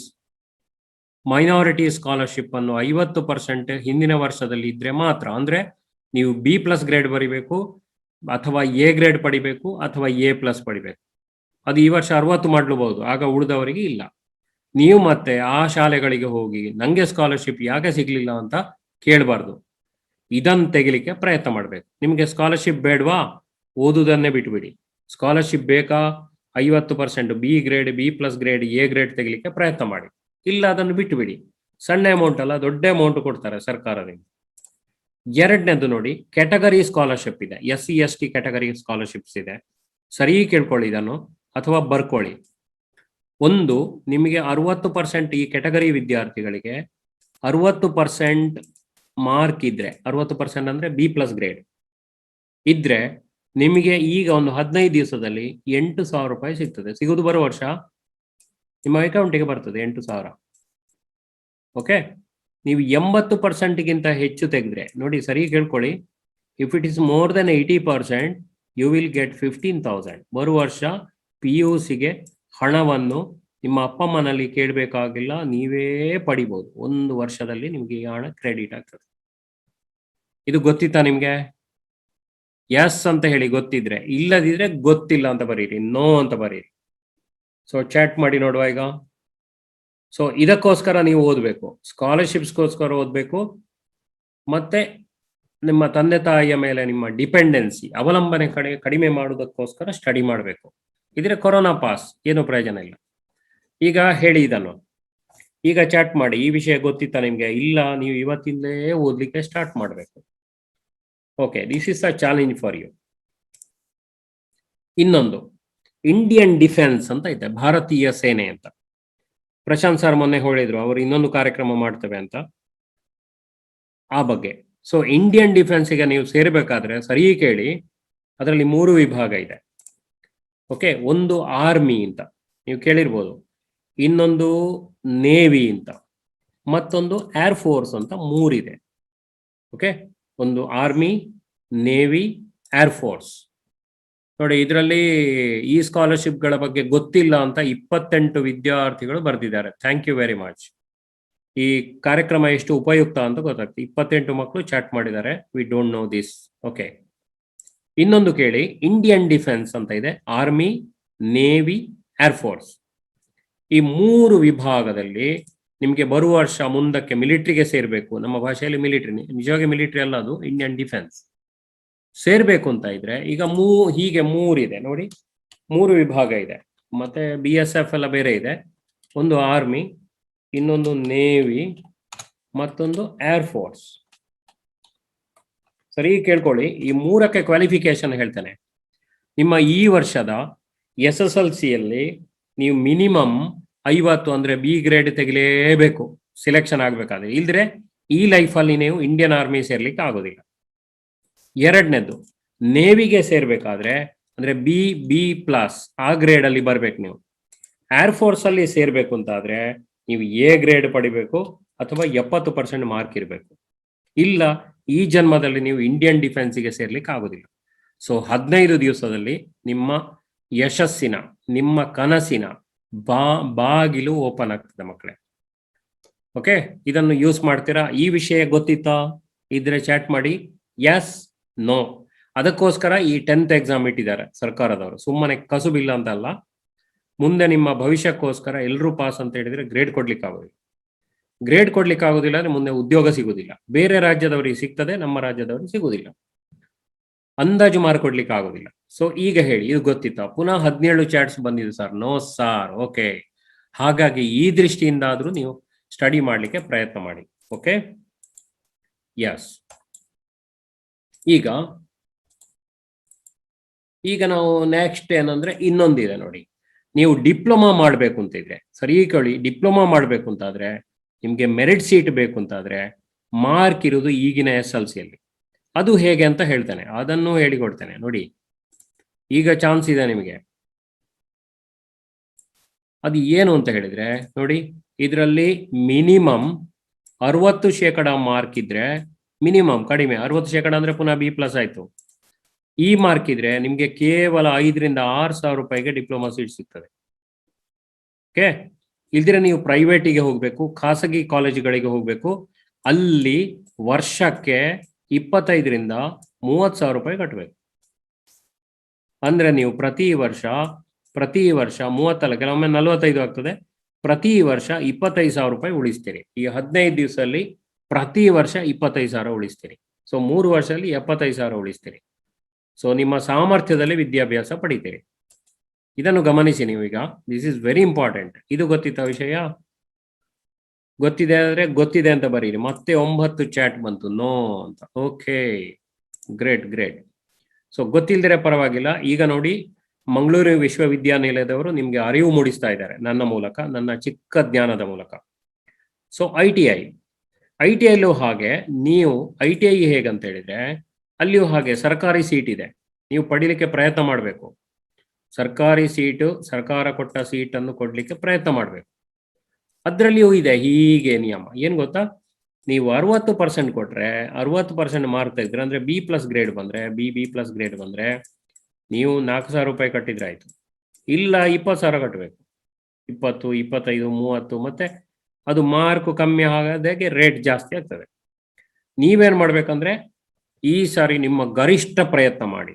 ಸರಿ ಕೇಳಿ, ನನ್ನ ಮೆಸೇಜ್ ಇಷ್ಟೇ, ಗರಿಷ್ಠ ಪ್ರಯತ್ನ ಮಾಡಿ. A+ ಗ್ರೇಡ್ ಎಷ್ಟು ಸಾಧ್ಯ ಉಂಟು ಆ ಗ್ರೇಡ್ ಪಡ್ಕೊಂಡು ನೋಡಿ. ಪುನಃ 21 ಚಾಟ್ಸ್ ಬಂದಿದೆ, ತ್ಯಾಗಂ ಸರ್ ನೋ ಅಂತ. ಸೊ ಎಸ್ ಅಂತ ತುಂಬಾ ಜನರಿಗೆ ಯಾರು ಬರೀಲಿಲ್ಲ. Okay, fine. ಆಗ ಗೊತ್ತಾಗ್ತದೆ ಈ ಕಾರ್ಯಕ್ರಮದ ಇಂಪಾರ್ಟೆನ್ಸ್ ಏನು ಅಂತ. ಹಾಗಾಗಿ ನೀವು ಓದುದು ಬರೇ ಪಾಸಿಗೋಸ್ಕರ ಅಲ್ಲ ಮಕ್ಕಳೇ, ಜೀವನದಲ್ಲಿ ದೊಡ್ಡ ಸಾಧನೆ ಮಾಡೋದಕ್ಕೋಸ್ಕರ ಓದ್ತೀರಿ. ಸೊ ಇಷ್ಟು ಕೋರ್ಸ್ಗಳು ಬಂದಾಗಿ ಹೋಗ್ತವೆ. ಮತ್ತೆ ನೀವು ಆ ಶಾಲೆಗೆ ಹೋಗಿ ಅಲ್ಲಿಯ ಹೆಡ್ ಮಾಸ್ಟರ್ಗೆ, ಯೂನಿವರ್ಸಿಟಿಯವರಿಗೆ ಹೋಗಿ ಎಂಕ್ ಸ್ಕಾಲರ್ಶಿಪ್ ಬತ್ತಿಜಿ, ದಾನೆ ಬತ್ತಿಜಿ ಅಂತ ಕೇಳಬಾರ್ದು. ಅದಕ್ಕೆ ಕಾರಣ ನೀವೇ. ಇನ್ನಾದ್ರೂ ಈಗ ಲೇಟ್ ಆಯ್ತು ಪರವಾಗಿಲ್ಲ, ಈ 15 ದಿವಸದಲ್ಲಿ ಓದಿಯೂ ನೀವು ಇದನ್ನೆಲ್ಲ ಪಡಿಬೋದು. ಪಡೆದ್ರೆ ನಮ್ಮ ಕಾರ್ಯಕ್ರಮ ಯಶಸ್ವಿ ಆಗ್ತದೆ. ನಾವು ತುಂಬಾ ಖುಷಿ ಪಡ್ತೇವೆ, ಎಲ್ಲರೂ ಖುಷಿ ಪಡ್ತೇವೆ. ಓಕೆ, ಈಗ ನೀವೇನ್ ಮಾಡ್ಬೇಕಂದ್ರೆ ಚೆನ್ನಾಗಿ ಓದಿ. ಈಗ ನೋಡಿ, 3 ಲಕ್ಷ ಸೀಟುಗಳು ಶಾರ್ಟ್ ಉಂಟು ನಮ್ಮ ರಾಜ್ಯದಲ್ಲಿ. ಆ 3 ಲಕ್ಷ ವಿದ್ಯಾರ್ಥಿಗಳಿಂದ ನೀವು ಮೇಲೆ ಬಂದು ಪ್ರಿನ್ಸಿಪಾಲ್ರೇ ಫೋನ್ ಮಾಡಿ, ಪ್ರಿನ್ಸಿಪಾಲ್ರೇ ನಿಮ್ಮ ಮನೆಗೆ ಬಂದು ನಮ್ಮ ಕಾಲೇಜಿಗೆ ಬನ್ನಿ ಅಂತ ಹೇಳುವಂತ ತಾಕತ್ತು ನಿಮ್ಗೆ ಈ 15 ದಿವಸದಲ್ಲಿದೆ ಮಕ್ಕಳೇ. ಇಲ್ಲ ನೀವೇ ಸಿಟಿಗೋಸ್ಕರ ಪ್ರಿನ್ಸಿಪಾಲ್ರ ಮನೆಗೆ ಬೆಳಿಗ್ಗೆ ಯಾರನ್ನಾದ್ರೂ ಕರ್ಕೊಂಡು ಹೋಗ್ಬೇಕು. ಯಾವ್ದು ಒಳ್ಳೇದು ಅಂತ ಯೋಚನೆ ಮಾಡಿ. ಓಕೆ, ಯಾವ್ದು ಒಳ್ಳೇದು ಅಂತ ಯೋಚನೆ ಮಾಡಿದೆ. ಸೊ ಯಾವ್ದು ಒಳ್ಳೇದು? ಒಂದು ಪ್ರಿನ್ಸಿಪಾಲ್ರೆ ನಿಮಗೆ ಫೋನ್ ಮಾಡುದು ನಮ್ಮ ಕಾಲೇಜಿಗೆ ಬನ್ನಿ ಅಂತ. ಅವರು ಯಾರನ್ನು ಕರೀತಾರೆ? ಒಳ್ಳೆ ಗ್ರೇಡ್ ಇದ್ದವರನ್ನು ಕರೀತಾರೆ, ಸುಮ್ಮನೆ ಕರೆಯೋದಿಲ್ಲ. ಸೊ ಆ ಗ್ರೇಡ್, ಟಾಪ್ ಗ್ರೇಡ್ ಮಟ್ಟದ ಜೀವನ ನಿಮ್ಗೆ ನಡೆಸಬೇಕು. ಓಕೆ, ಅದಕ್ಕೋಸ್ಕರ ನೀವೀಗ ಇದಕ್ಕೆ ಶ್ರಮ ಪಡ್ಬೇಕು. 15 ದಿವಸ ಏನ್ ಕಷ್ಟ ಇಲ್ಲ, ನಿಮ್ಗೋಸ್ಕರ ಅಷ್ಟೇ, ಮತ್ತೇನಿಲ್ಲ, ನಮ್ಗೋಸ್ಕರ ಬೇಡ. ಈ ಎಕ್ಸಾಮ್ನ ಸ್ಪೆಷಾಲಿಟಿ ಹೇಳ್ತೇನೆ. ಏನು ಅಂತ ಹೇಳಿದ್ರೆ, ಸ್ಪೆಷಾಲಿಟಿ ಏನಪ್ಪಾ, 120 ಕ್ವಶನ್ಸ್ ಬರ್ಕೊಳ್ಳಿ ಆಯ್ತಾ. 120 ಕ್ವಶನ್ಸ್ ಗೊತ್ತಿಲ್ಲ ಇದೆ, ಬರ್ಕೊಳ್ಳಿ. 120 ಕ್ವಶನ್ಸ್ 180 ನಿಮಿಷ, ಒಂಥರ 2020 ಮ್ಯಾಚಿನ ಹಾಗೆ. ಆದ್ರೆ ಈಸಿ, ಒಂದೊಂದು ಮಾರ್ಕಿನ ಕ್ವಶನ್ಸ್ ಎಲ್ಲವನ್ನು ತೋರಿಸ್ತಾನೆ. ಇದನ್ನು ನಿಮಗೆ ಅದನ್ನು ನೀವು ಗಮನಿಸಿದ್ರಾ ಇಲ್ವಾ ಗೊತ್ತಿಲ್ಲ, ಎಲ್ಲವನ್ನು ಚಿತ್ರ ಸಮೇತ ತೋರಿಸ್ತಾನೆ. ಎರಡನೇದ್ದು, ಹಿಂದಿನ ಪರೀಕ್ಷೆಗಳಲ್ಲಿ ಪ್ರಶ್ನೆ ಪತ್ರಿಕೆ ಸಣ್ಣದು ನಿಮ್ಗೆ 36 ಪೇಜಿನ ಉತ್ತರ ಪತ್ರಿಕೆ, 32 ಪೇಜಿನ ಉತ್ತರ ಪತ್ರಿಕೆ, 28 ಪೇಜಿನ ಉತ್ತರ ಪತ್ರಿಕೆ ಇತ್ತು. ಈ ಸರಿ ಹಾಗಲ್ಲ, ಉಲ್ಟಾ. ಪ್ರಶ್ನೆ ಪತ್ರಿಕೆ ದೊಡ್ಡದು, ಯಾಕಂದ್ರೆ ಅದ್ರಲ್ಲಿ 120 ಕ್ವಶನ್ ಬರ್ಬೇಕಲ್ಲ, ಬಹು ಆಯ್ಕೆ ಕೊಡ್ಬೇಕಲ್ಲ, 4 ಆಯ್ಕೆ ಕೊಡ್ಬೇಕು. ದೊಡ್ಡ ಕ್ವಶನ್ ಪೇಪರ್ ಅಂದ್ರೆ ಸುಮಾರು ಪೇಜು, ದೊಡ್ಡ ಪುಸ್ತಕದ ಒಂದು ಕ್ವಶನ್ ಪೇಪರ್. ಉಲ್ಟಾ ಈ ಸಾರಿ, ಹಿಂದಿನಕ್ಕಿಂತ ಉಲ್ಟಾ ಈ ಸಾರಿ. ಮತ್ತೆ ಒಂದು ಆನ್ಸರ್ ಶೀಟ್, ಒಂದೇ ಪೇಜ್ ಆನ್ಸರ್ ಶೀಟ್ ತೋರಿಸ್ತಾನೆ. ಅದನ್ನು ಚಿತ್ರ ಸಮೇತ ತೋರಿಸ್ತಾನೆ, ನೀವು ಕಲರ್ ಸಮೇತ ಗಮನಿಸಬೇಕು. ಇದು ಶಿಕ್ಷಣ ಇಲಾಖೆ SLC ಬೋರ್ಡ್ನವರು ನಮಗೆ ಕೊಟ್ಟಂತ ಮಾಹಿತಿ. ಇದು ಏನಂದ್ರೆ, ಒಂದು ದಿವಸಕ್ಕೆ 3 ಸಬ್ಜೆಕ್ಟ್. ಈಗಲೇ ನಿಮ್ಮ ಕ್ಯಾಲೆಂಡರ್ಲಿ ಬರ್ಕೊಳ್ಳಿ. ನೀವು ಈ ದಿವಸ ಬೇರೆ ಎಲ್ಲಿಯೂ ಪ್ರೋಗ್ರಾಮ್ ಒಪ್ಪಿಕೊಳ್ಬೇಡಿ. ನೆಂಟರ ಮನೆಯಲ್ಲ ಕರೆದ್ರೆ ಹೇಳಿ, ನಾವು ಈಗ ಬರುದಿಲ್ಲ, ಬ್ಯುಸಿ ಇದ್ದೇವೆ. 19ನೇ ತಾರೀಕು ಮತ್ತು 22ನೇ ತಾರೀಕು. 19ನೇ ತಾರೀಕಿಗೆ 3 ಸಬ್ಜೆಕ್ಟ್. ಗೊತ್ತಿದ್ಯಾ ನಿಮ್ಗೆ ಯಾವುದು ಅಂತ? ಅಲ್ಲ, ಹೇಳ್ಬೇಕಾ? 3 ಸಬ್ಜೆಕ್ಟ್. ಓಕೆ, 22ನೇ ತಾರೀಕಿಗೆ ಮತ್ತೆ 3 ಸಬ್ಜೆಕ್ಟ್. ಒಂದ್ ದಿವಸ ಕೋರ್ ಸಬ್ಜೆಕ್ಟ್, ಒಂದ್ ದಿವಸ ಲ್ಯಾಂಗ್ವೇಜ್. Okay, 40 120 mark. ಅದರಲ್ಲಿ ಕಲರ್ ಸಮೇತ ಕೊಟ್ಟಿದ್ದಾರೆ ಆನ್ಸರ್ ಶೀಟ್. ಎರಡೇ ದಿವಸ ಪರೀಕ್ಷೆ, ಚಾನ್ಸ್ 2 ಸಲ ಹೋದ್ರೆ ಆಯ್ತು. ಸ್ವಲ್ಪ ಜಾಗ್ರತೆ ಮಾಡ್ಕೊಳ್ಬೇಕು. ಓಕೆ, ಈಗ ಈ ಕ್ವಶನ್ಗಳಲ್ಲಿ ಈ ಸಲ ಎಕ್ಸಾಮಿನ ಚಾಲೆಂಜಸ್ ನೋಡಿ. ಚಾಲೆಂಜಸ್ ಏನಪ್ಪಾ ಅಂತ ಕೇಳಿದ್ರೆ, ಈ ಎಕ್ಸಾಮ್ನ ಚಾಲೆಂಜಸ್ ಏನು ಅದನ್ನು ಹೇಳ್ತೇನೆ ನೋಡಿ. ಇದನ್ನೆಲ್ಲ ಮುಖ್ಯಾಂಶ ಬರ್ಕೊಳ್ತೀರಾ? ನಮ್ಗೆ ಟೈಮ್ ಮ್ಯಾನೇಜ್ಮೆಂಟ್ ಮಾಡೋದು ಭಾರಿ ಮುಖ್ಯ. ಕೆಲವೊಮ್ಮೆ ಏನ್ ಮಾಡ್ತೇವೆ, ಫಸ್ಟಿಗೆ ಇರೋದು ಗಣಿತ, ವಿಜ್ಞಾನ, ಸಮಾಜ. 40 ಪ್ರಶ್ನೆಗಳಿಗೆ ಉತ್ತರಿಸುವಾಗ 2 ಗಂಟೆ ಆದ್ರೆ ಮತ್ತೆ 1 ಗಂಟೆಯಲ್ಲಿ ವಿಜ್ಞಾನವೂ ಬರಿಬೇಕು, ಸಮಾಜವೂ ಬರಿಬೇಕು. ಸೊ ಟೈಮ್ ಮ್ಯಾನೇಜ್ಮೆಂಟ್ ಭಾರಿ ಮುಖ್ಯ. ನಿಮ್ಮ ಪ್ರತಿ ಹಾಲಲ್ಲಿ ನಿಮ್ಮ ಮುಖದ ಎದುರು ಒಂದು ಗಡಿಯಾರ ಇರ್ತದೆ. ಇಲ್ಲ ನೀವು ಡಿಜಿಟಲ್ ಆಗೋದಿಲ್ಲ, ಅನಲಾಗ್ ವಾಚ್ ಅನ್ನು ಹಿಡ್ಕೊಂಡು ಹೋಗ್ಬೇಕು. ಅನಲಾಗ್ ಅಂದ್ರೆ ಗೊತ್ತಾಯ್ತಾ, ಮುಳ್ಳಿರುವಂಥದ್ದು. ಸಂಖ್ಯೆ ತೋರಿಸುವ ಡಿಜಿಟಲ್ ವಾಚ್ ಅನ್ನು ಪರ್ಮಿಷನ್ ಇಲ್ಲ. ಸೊ ಸಮಯ ಹೊಂದಾಣಿಕೆ ಮಾಡ್ಲಿಕ್ಕೆ ನೀವು ಏನ್ ಮಾಡ್ಬೇಕಂದ್ರೆ, ಮನೆಯಲ್ಲಿಯೂ ಪ್ರಾಕ್ಟೀಸ್ ಮಾಡಬೇಕು. ಕ್ವಶನ್ ಪೇಪರ್ ಇದೆ, ಬೇಕಿದ್ರೆ ನಾನು ತ್ಯಾಗಂ ಸಾರಿ ಕೊಡ್ತೇನೆ ಅಥವಾ ಯೂನಿವರ್ಸಿಟಿಗೆ ಕೊಡ್ತೇನೆ. ನೀವು ಡೈಲಿ 10 ನಿಮಿಷ ಕ್ಲಾಕ್ ಇಟ್ಕೊಳ್ಬೇಕು, 10 ಅಥವಾ 20 ನಿಮಿಷ ಟೈಮ್ ಇಟ್ಕೊಳ್ಬೇಕು. ಅಲಾರ್ಮ್ ಇಟ್ಕೊಳ್ಬೇಕು, ಅಲಾರ್ಮ್ ಇಟ್ಕೊಳ್ಬೇಕು. 20 ಕ್ವಶನ್ಗೆ ಆನ್ಸರ್ ಮಾಡಬೇಕು. ಎಷ್ಟು ಸರಿ ಅಂತ ನೋಡ್ಬೇಕು. ಒನ್ ಡೇ ಮ್ಯಾಚಿನ ಹಾಗೆ ಪ್ರಾಕ್ಟೀಸ್ ಮಾಡ್ತಾ ಇರ್ಬೇಕು. ಸೊ ಇದು ನಿಮ್ಮ ಚಾಲೆಂಜ್ ಈ ಸರಿ. ಓಕೆ, ಅರ್ಥ ಆಯ್ತು? So this is the challenge for you. Okay, yes very nice, ಚೆನ್ನಾಗಿ ಭಾಗವಹಿಸ್ತಾ ಇದ್ದೀರಿ. ಮತ್ತೆ 17 ಮೆಸೇಜ್. ಈಗ ಏನಂದ್ರೆ, ಈ ವರ್ಷದ ಪರೀಕ್ಷೆ ಇದೆಯಲ್ಲ, ಇದು 100% ಕರೆಕ್ಟ್ ಇರ್ಬೇಕು, 100% ಅಕ್ಯುರೇಟ್. ನಿಮ್ಗೆ ಗೊತ್ತುಂಟು, ಕಾರ್ ರೇಸ್ ಅಲ್ಲಿ ಫೆರಾರಿ ಕಾರ್ ಎಲ್ಲ ಬಿಡ್ತಾರೆ, ಫಾಸ್ಟ್ ಸ್ಪೀಡು ಇರಬೇಕು. ಎಷ್ಟು ಸ್ಪೀಡ್ ಇರಬೇಕು? 350 ಕಿಲೋಮೀಟರ್ ಸ್ಪೀಡ್ ಇರಬೇಕು. ಆಕ್ಸಿಡೆಂಟ್ ಆಗಬಾರ್ದು, ಫಸ್ಟ್ ಬರಬೇಕು. ಸೊ ಆ ರೀತಿಯ ಒಂದು ಚಾಲೆಂಜ್ ಈ ಸಾರಿ ಇದೆ. ಏನಂದ್ರೆ, 120 ಕ್ವಶನ್ ಅನ್ನು 180 ನಿಮಿಷದಲ್ಲಿ ಆನ್ಸರ್ ಮಾಡಬೇಕು, ಮತ್ತೆ ಅದು ಕರೆಕ್ಟ್ ಆಗಿರ್ಬೇಕು. ಈಗ ಏನಾಗ್ತದೆ ಅಂದ್ರೆ, ಕೆಲವೊಮ್ಮೆ ಎ ಸರಿ ಅಂತ ಕಾಣ್ತದೆ, ಸ್ವಲ್ಪ ಹೊತ್ತಾಗುವಾಗ ಬಿ ಸರಿ ಅಂತ ಕಾಣ್ತದೆ. ಎ ಯನ್ನು ಉಜ್ಜಿ ಬಿ ಯನ್ನು ಬರೆಯುವಾಗಿಲ್ಲ. ಅದಕ್ಕೆ 100% ಅಕ್ಯುರಸಿ, ನಿಖರತೆ ಇರಬೇಕು. ಅದನ್ನು ಹೇಗೆ ಅಂತ ಹೇಳಿಕೊಡ್ತೇನೆ, ಅದಕ್ಕೊಂದು ಪ್ಲಾನ್ ಹೇಳಿಕೊಡ್ತೇನೆ, ನೀವೇನ್ ತಲೆ ಬಿಸಿ ಮಾಡಬೇಡಿ. ಮತ್ತೆ ಮಾರ್ಕಿಂಗ್ ಚಾಲೆಂಜ್. ಈಗ ನಾನು ಮತ್ತೆ ಹೇಳ್ತೇನೆ ಅಥವಾ ತೋರಿಸಿ ಹೇಳ್ತೇನೆ. ಮಾರ್ಕಿಂಗ್ ಏನಾಗ್ತದೆ ಅಂದ್ರೆ, OMR ಶೀಟ್ ಅಂತ ಇರ್ತದೆ. ಓಕೆ, ಮತ್ತೆ ತೋರಿಸ್ತೇನೆ, ಅದು ಇದೆ ಇಲ್ಲಿ. OMR ಶೀಟ್ ಅಂತ ಇದೆ.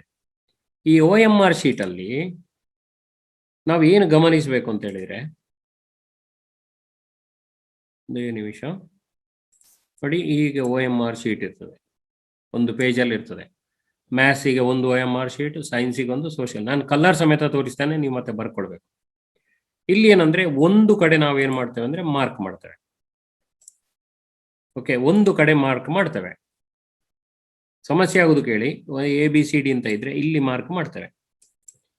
ಸ್ವಲ್ಪ ಹೊತ್ತಲ್ಲಿ B ಕರೆಕ್ಟ್ ಅಂತ ಆಗುವಾಗ ಇದಕ್ಕೆ ಏನ್ ಮಾಡ್ತೇವೆ, ವೈಟ್ನರ್ ಹಾಕ್ತೇವೆ. ಸರಿ ಕೇಳಿ, ವೈಟ್ನರ್ ಹಾಕ್ತೇವೆ ಅಥವಾ ಬ್ಲೇಡ್ ನಲ್ಲಿ ಕೆರಿತೇವೆ. ಮತ್ತೆ ಇದನ್ನು ದೊಡ್ಡ ಒಂದು ಡಾಟಿನ ಹಾಗೆ ಮಾಡ್ತೇವೆ ನಾವು. ಆದ್ರೆ ಅದನ್ನು ತಿದ್ದುದು ಈ ಸಾರಿ ನಮ್ಮಂತ ಬಡಪಾಯಿ ಅಧ್ಯಾಪಕರಲ್ಲ, ಮೆಷಿನ್ ತಿದ್ದುದು.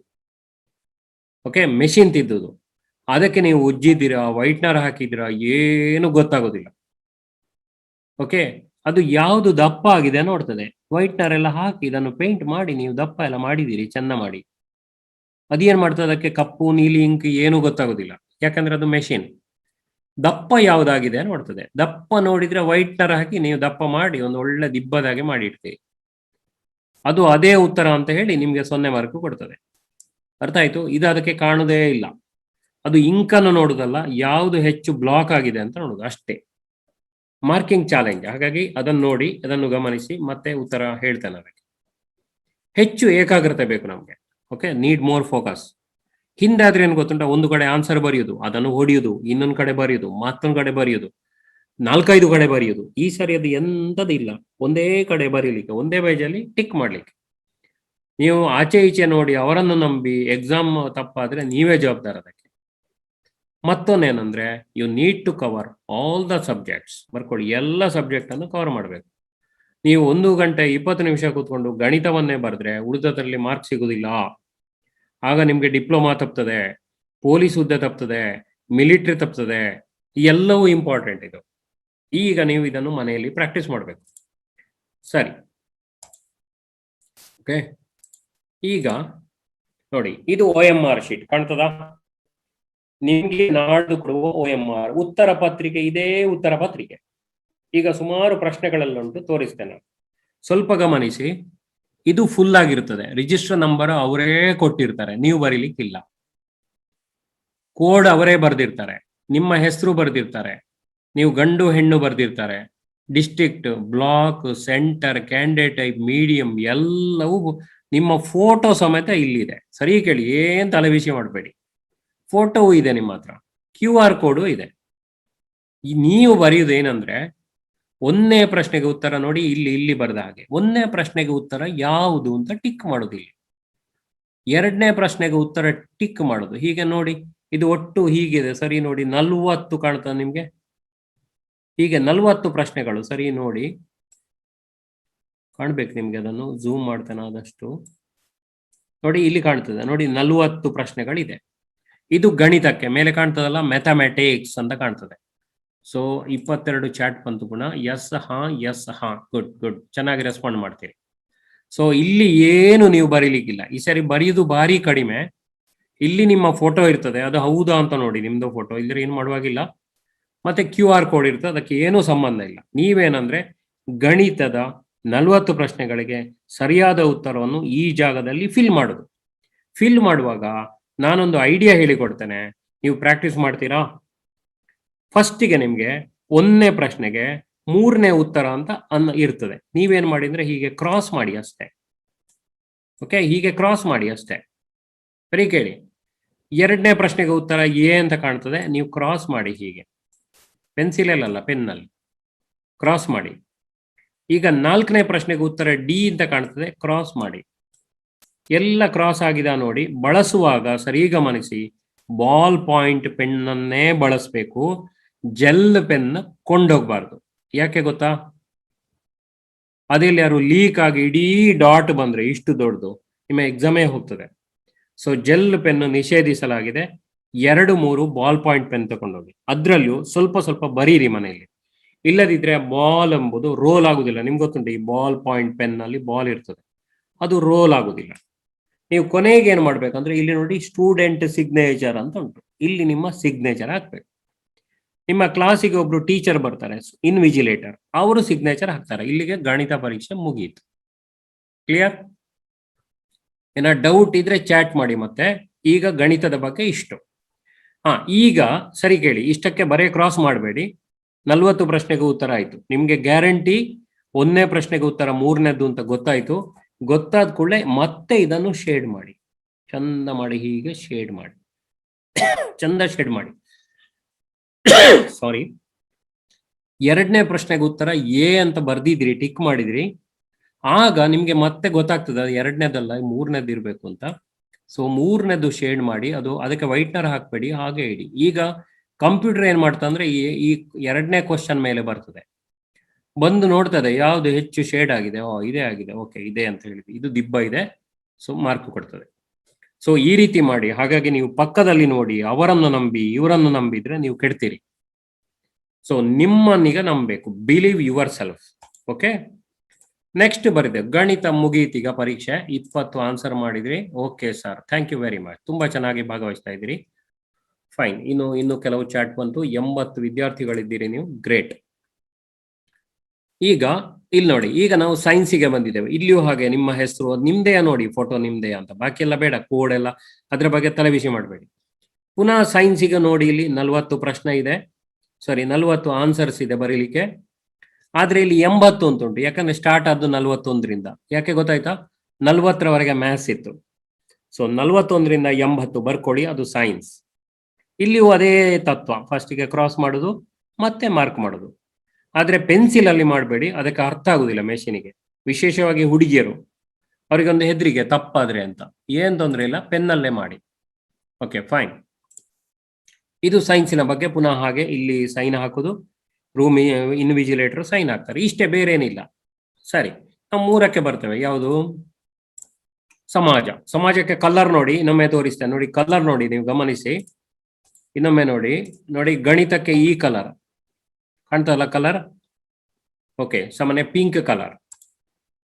ಮತ್ತೆ ವಿಜ್ಞಾನಕ್ಕೆ ನೋಡಿ ಈ ಕಲರ್, ಸಮಾಜಕ್ಕೆ ಈ ಕಲರ್. ಕಲರ್ ಸಮೇತ ಕಲರ್ ಕೊಡು, ಕನ್ಫ್ಯೂಸ್ ಆಗಬಾರ್ದು ನಿಮ್ಗೆ ಅಂತ. ಈಗಲೇ ನೀವು ಬೇಕಿದ್ರೆ ಇದರ ಸ್ಕ್ಯಾನಿಂಗ್ ತಗೊಳ್ಳಿ. ಮತ್ತೆ ಲೈವ್ ವಿಡಿಯೋ ಆಗ್ತಾ ಉಂಟು. ಹಾಗಾಗಿ ತ್ಯಾಗಂ ಸರ್ ಮತ್ತೆ ಪ್ರಶಾಂತ್ ಸರ್ಗೆ ಲೈವ್ ವಿಡಿಯೋ ಲಿಂಕ್ ಕಳಿಸಿದ್ದೇನೆ, ನೀವು ಅವರ ಹತ್ರ ಕೇಳ್ಕೊಳ್ಳಿ. ನಿಮ್ಮ ಗ್ರೂಪ್ ಅಲ್ಲಿಯೂ ಬೇಕಿದ್ರೆ ಮನೇಲಿ ಇಟ್ಕೊಂಡು ಮತ್ತೆ ಟೈಮ್ ಇದ್ದಾಗ ನೋಡಿ. ಫೈನ್. ಈಗ ಸಮಾಜಕ್ಕೂ ಇದೇ ಕತೆ, ಪುನಃ ಹಾಗೆ ಬರ್ತದೆ, ಇದರಲ್ಲಿ ಏನು ವ್ಯತ್ಯಾಸ ಇಲ್ಲ, ಅದೇ ಫೋಟೋ ಬರ್ತದೆ. ಪುನಃ ಇಲ್ಲಿ ನೋಡಿ, ಗಮನಿಸಿ, 81ರಿಂದ ಸ್ಟಾರ್ಟ್ ಮಾಡಿದ್ದಾರೆ, 81ರಿಂದ 120ರವರೆಗೆ. ಇಲ್ಲಿ 120ಕ್ಕೆ ನೀವು ಸಮಾಜ 40 ಪ್ರಶ್ನೆಗಳಿಗೆ ಉತ್ತರ ಬರೀತೀರಿ. ಮತ್ತೆ 10 ನಿಮಿಷ ಮುಂಚೆ ಮುಗಿಸಿ ಎಲ್ಲ ಬರ್ದಿದ್ದೀರಾ ಅಂತ, ಕರೆಕ್ಟ್ ಬರ್ದಿದ್ದೀರಾ ಅಂತ ನೋಡ್ತೀರಿ. ಎಲ್ಲ ರಿಲ್ಯಾಕ್ಸ್ ಆಗಿ ಎಲ್ಲ ಉತ್ತರ ಬರ್ದಿರ್ತೀರಿ. ಓಕೆ.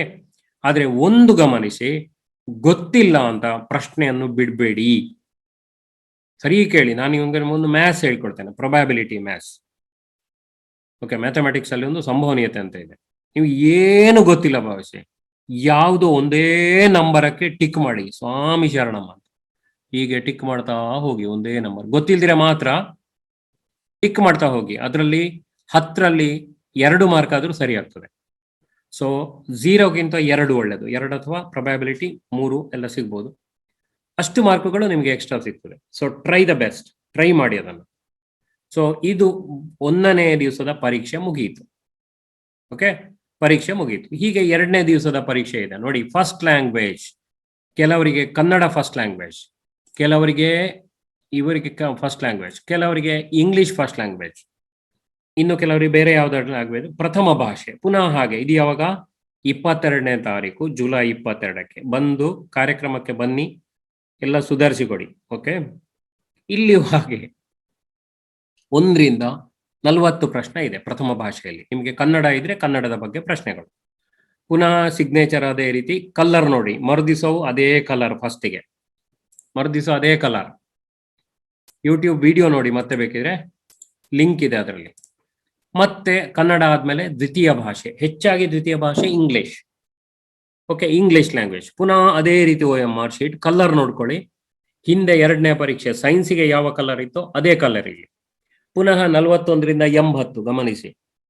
3ನೇ, ಇದನ್ನು ಮುಂದೆ ಹೋಗ್ತಾನೆ, ಇದರಲ್ಲಿ ಹೇಳುವಂಥದ್ದು ತುಂಬಾ ಇಲ್ಲ. 3ನೇ ನೋಡಿ, ಸಮಾಜದಲ್ಲಿ ಯಾವ ಕಲರ್ನ OMR ಶೀಟ್ ಇತ್ತೋ ಅದೇ ಕಲರ್ OMR ಶೀಟ್ ಈಗ ಇದೆ. ಇಲ್ಲಿ ನೀವು ಗಮನಿಸಿ, ಈ OMR ಶೀಟ್ ಅನ್ನು ಹ್ಯಾಂಡಲ್ ಮಾಡುವಾಗ ನೀವು ಕೆಲವು ಇಂಪಾರ್ಟೆಂಟ್ ಥಿಂಗ್ಸ್ ಬರ್ಕೊಳ್ಬೇಕು. ಒಂದು, ಬಾಲ್ ಪಾಯಿಂಟ್ ಪೆನ್ನು ಕೊಂಡೋಗ್ಲೇಬೇಕು. ಎರಡನೇದು, ಎಲ್ಲರೂ ವಿಶೇಷವಾಗಿ ಹುಡುಗರು ಹುಡುಗಿಯರು ಕೊಂಡೋಗ್ತಾರೆ, ಖರ್ಚಿಪ್ ಕೊಂಡೋಗ್ಬೇಕು. ಯಾಕಂದ್ರೆ ಕೆಲವರಿಗೆ ಎಕ್ಸಾಮ್ ಅಂತೇಳಿ ಕೈ ಇಡೀ ಬೆವರ್ತದೆ. OMR ಶೀಟಲ್ಲಿ ಬೆವರು ನೀವು ಟಿಕ್ ಮಾಡುವಾಗ ಇಡೀ ಬೆವರು ಒದ್ದೆ ಆಗ್ತದೆ. ಒದ್ದೆ ಅದರದ್ದು ಹರಿದೋಗೋ ಚಾನ್ಸ್ ಉಂಟು. ಹರಿದು ಹೋದ್ರೆ ನಿಮ್ಗೆ ಮಾರ್ಕೆ ಮತ್ತೇನೆಲ್ಲ ಆಗ್ತದೆ. ಈ ಸರಿ ರಿವ್ಯಾಲ್ಯೂಯೇಷನ್ ಇಲ್ಲ, ನೀವು ಪುನಃ ಮೌಲ್ಯಮಾಪನ ಹಾಕಿ ನಂಗೆ ಅಷ್ಟು ಸಿಗ್ಬೇಕಿತ್ತು ಇಷ್ಟು ಸಿಗ್ಬೇಕಿತ್ತು ಹೇಳಲಿಕ್ಕಿಲ್ಲ. ಆ ದಿಬ್ಬ ನೋಡಿ ಮಾರ್ಕ್ ಸಿಗ್ತದೆ, ಗುಡ್ಡೆ ನೋಡಿ ಮಾರ್ಕ್ ಸಿಗ್ತದೆ. ಹಾಗಾಗಿ 3ನೇ ಲ್ಯಾಂಗ್ವೇಜ್ ಹಿಂದಿ ಲ್ಯಾಂಗ್ವೇಜ್. ಓಕೆ, ತುಂಬಾ ಚೆನ್ನಾಗಿ ಕೇಳ್ತಾ ಇದ್ದೀರಿ, ಖುಷಿ ಆಯ್ತು ಮಕ್ಕಳೇ, ನಂಗೆ ತುಂಬಾ ಖುಷಿ ಆಯ್ತು ಈ ಕಾರ್ಯಕ್ರಮ. ಓಕೆ, ಇದೆಲ್ಲ ಆಯ್ತೀಗ. ಓಕೆ, ನೀವೇನ್ ಮಾಡ್ಬೇಕಂದ್ರೆ ಈಗ ಟೈಮ್ ಟೇಬಲ್ ಮಾಡ್ಕೊಳ್ಬೇಕು. ಟೈಮ್ ಟೇಬಲ್ ಅಲ್ಲಿ 3 ವಿಧ ಇದೆ. ಒಂದು, ಈಗ ಕ್ಲಾಸ್ ಇಲ್ಲ ಇರುವಾಗ ಇದ್ರೆ, ಆನ್ಲೈನ್ ಕ್ಲಾಸ್ ಇರುವಾಗ ಒಂದು ಟೈಮ್ ಟೇಬಲ್. ಈಗ ರಜೆ ಇದ್ರೆ, ಆದಿತ್ಯವಾರ ರಜೆ ಇದೆ ನಾಳೆ, ಅದಕ್ಕೊಂದು ಟೈಮ್ ಟೇಬಲ್. ಎಕ್ಸಾಮ್ ದಿವಸ ಒಂದು ಟೈಮ್ ಟೇಬಲ್ ಮಾಡ್ಕೊಳ್ಬೇಕು. ಎಕ್ಸಾಮ್ ದಿವಸ ಬೆಳಿಗ್ಗೆ ಹೋಗಿ ಸ್ವಲ್ಪ, ತುಂಬಾ ಹೊತ್ತಲ್ಲ, ಒಂದು ಬೆಳಿಗ್ಗೆದು ಒಂದು 10 ನಿಮಿಷ 1/4 ಗಂಟೆ ಓದಿಕೊಂಡ್ರೆ ಸಾಕು, ತುಂಬಾ ಓದ್ಲಿಕ್ಕೆ ಹೋಗ್ಬೇಡಿ. ಈ 3 ಟೈಮ್ ಟೇಬಲ್ ಅನ್ನು ಮಾಡ್ಕೊಳ್ಳಿ. ನಾವು ಹಾಗೆ ಮಾಡ್ತೇವೆ, ಶಾಲೆ ಇರುವಾಗ, ಶಾಲೆ ಇಲ್ಲದಿರುವಾಗ. ಓಕೆ, ಹೀಗೆ ಮಾಡ್ತೇವೆ.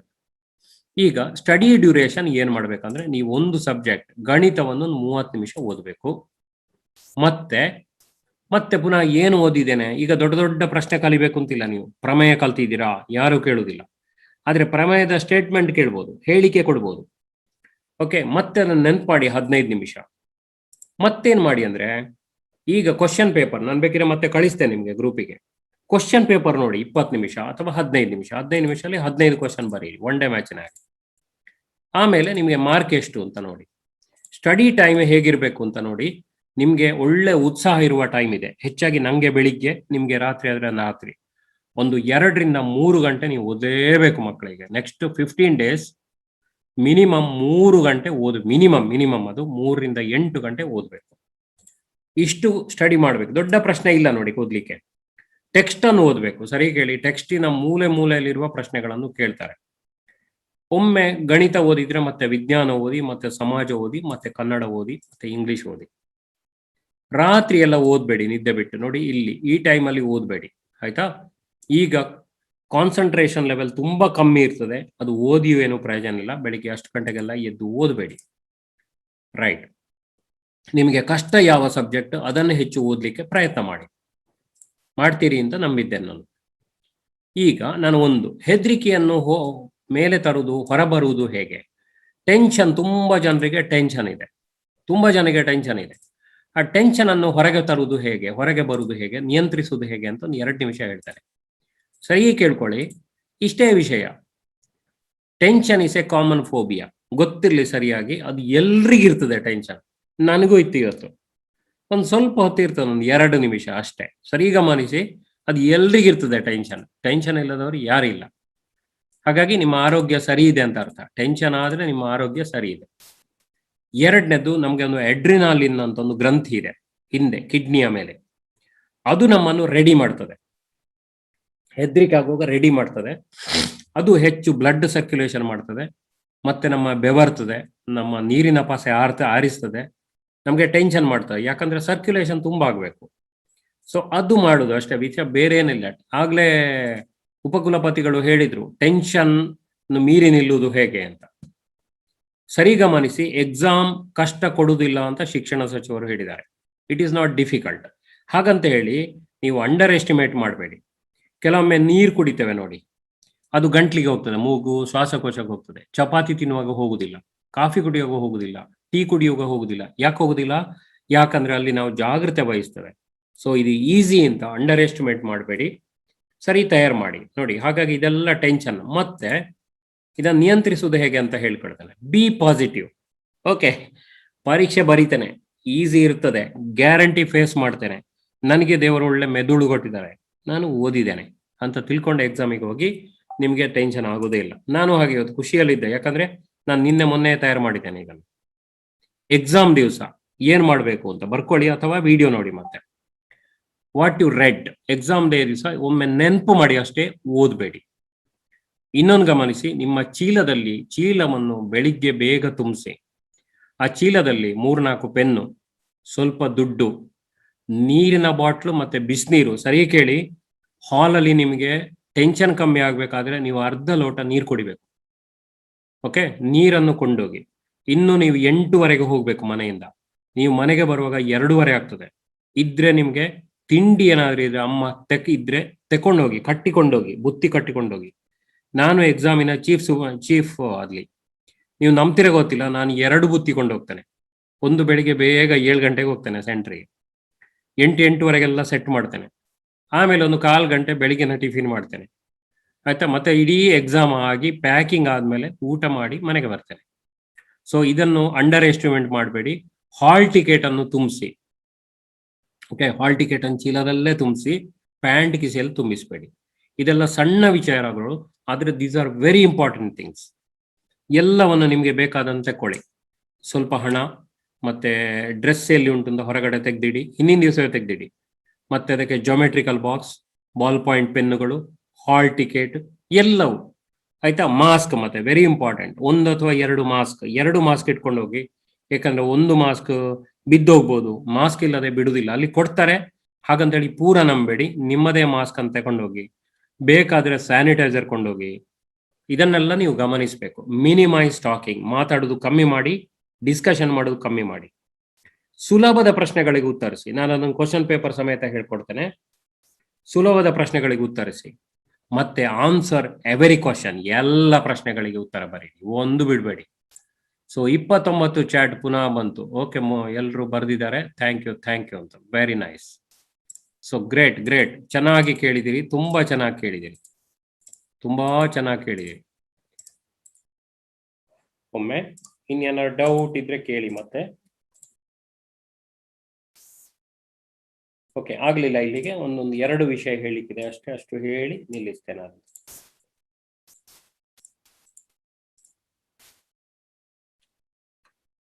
ಓಕೆ, ಆರೋಗ್ಯದ ಬಗ್ಗೆ ಜಾಗೃತೆ ವಹಿಸಿ, ಎಷ್ಟು ಬೇಕೋ ಅಷ್ಟು ನೀರು ಕುಡೀರಿ. ಇಲ್ಲಿ ಕೇಳಿ, ಮಳೆಗಾಲದಲ್ಲಿ ಪರೀಕ್ಷೆ, ಮಳೆ ಇರುವಾಗ ಕೊಡೆ ಸಮೇತ ಹಿಡ್ಕೊಂಡೋಗಿ. ಯಾಕಂದ್ರೆ ಒಮ್ಮೆ ನೀರು ಒದ್ದೆ ಆದ್ರೆ ಮರುದಿವಸ ಶೀತ ಆಗ್ಬೋದು, ಜ್ವರ ಬರ್ಬೋದು. ಆಮೇಲೆ ನೀರು ಬೇಕಾದಷ್ಟು ಕುಡೀರಿ. ಅವಾಯ್ಡ್ ಜಂಕ್ ಫುಡ್, ಆದಷ್ಟು ಈಗ ಸಿಗ್ತಾ ಇಲ್ಲ, ಜಂಕ್ ಫುಡ್ ಅನ್ನು ಅವಾಯ್ಡ್ ಮಾಡಿ. 2ನೇದ್ದು, ಚೆನ್ನಾಗಿ ನಿದ್ದೆ ಮಾಡಿ. ಪರೀಕ್ಷೆ 2 ಪರೀಕ್ಷೆ ಹಿಂದಿನ ದಿವಸ ಚೆನ್ನಾಗಿ ನಿದ್ದೆ ಮಾಡಿ. ಮತ್ತೆ ನೀರು ಕೊಂಡೋಗಿ, ಮತ್ತೆ ಬಿಸ್ಕೆಟ್ ಏನಾದ್ರು, ಸ್ನ್ಯಾಕ್ಸ್ ಏನಾದ್ರು ಇದ್ರೆ ತಗೊಂಡೋಗಿ. ಸೊ ಇದಿಷ್ಟು ನಾನು ಹೇಳಲಿಕ್ಕಿರುವಂಥದ್ದು. ನಿಮಗೆ ಒಂದು ಚೂರು ಒಮ್ಮೆ ಕ್ವಶನ್ ಪೇಪರ್ ತೋರಿಸ್ತೇನೆ ನಾನು. ಇದು ನನ್ನ ನಂಬರ್, ಬೇಕಂತಾದ್ರೆ ವಾಟ್ಸಪ್ ಮಾಡಿ, ಏನಾದ್ರು ಇದ್ರೆ ವಾಟ್ಸಪ್ ಮಾಡಿ. ಮತ್ತೆ ಒಂದು ಡೌಟ್ ಇದ್ರೆ. ಇನ್ನು ಒಂದೇನಂದ್ರೆ, ನಿಮ್ಗೆ ಒಂದು ನಾನು ಸ್ಟಾಪ್ ಶೇರ್ ಮಾಡ್ತೇನೆ, ಒಮ್ಮೆ ಮಾಡಿ ಒಂದು ಚಿಕ್ಕ ಸ್ಯಾಂಪಲ್ ಕ್ವಶನ್ ಪೇಪರ್ ತೋರಿಸ್ತೇನೆ ನಿಮ್ಗೆ. ಓಕೆ, ಒಂದೇ ನಿಮಿಷ ವೇಟ್ ಮಾಡಿ.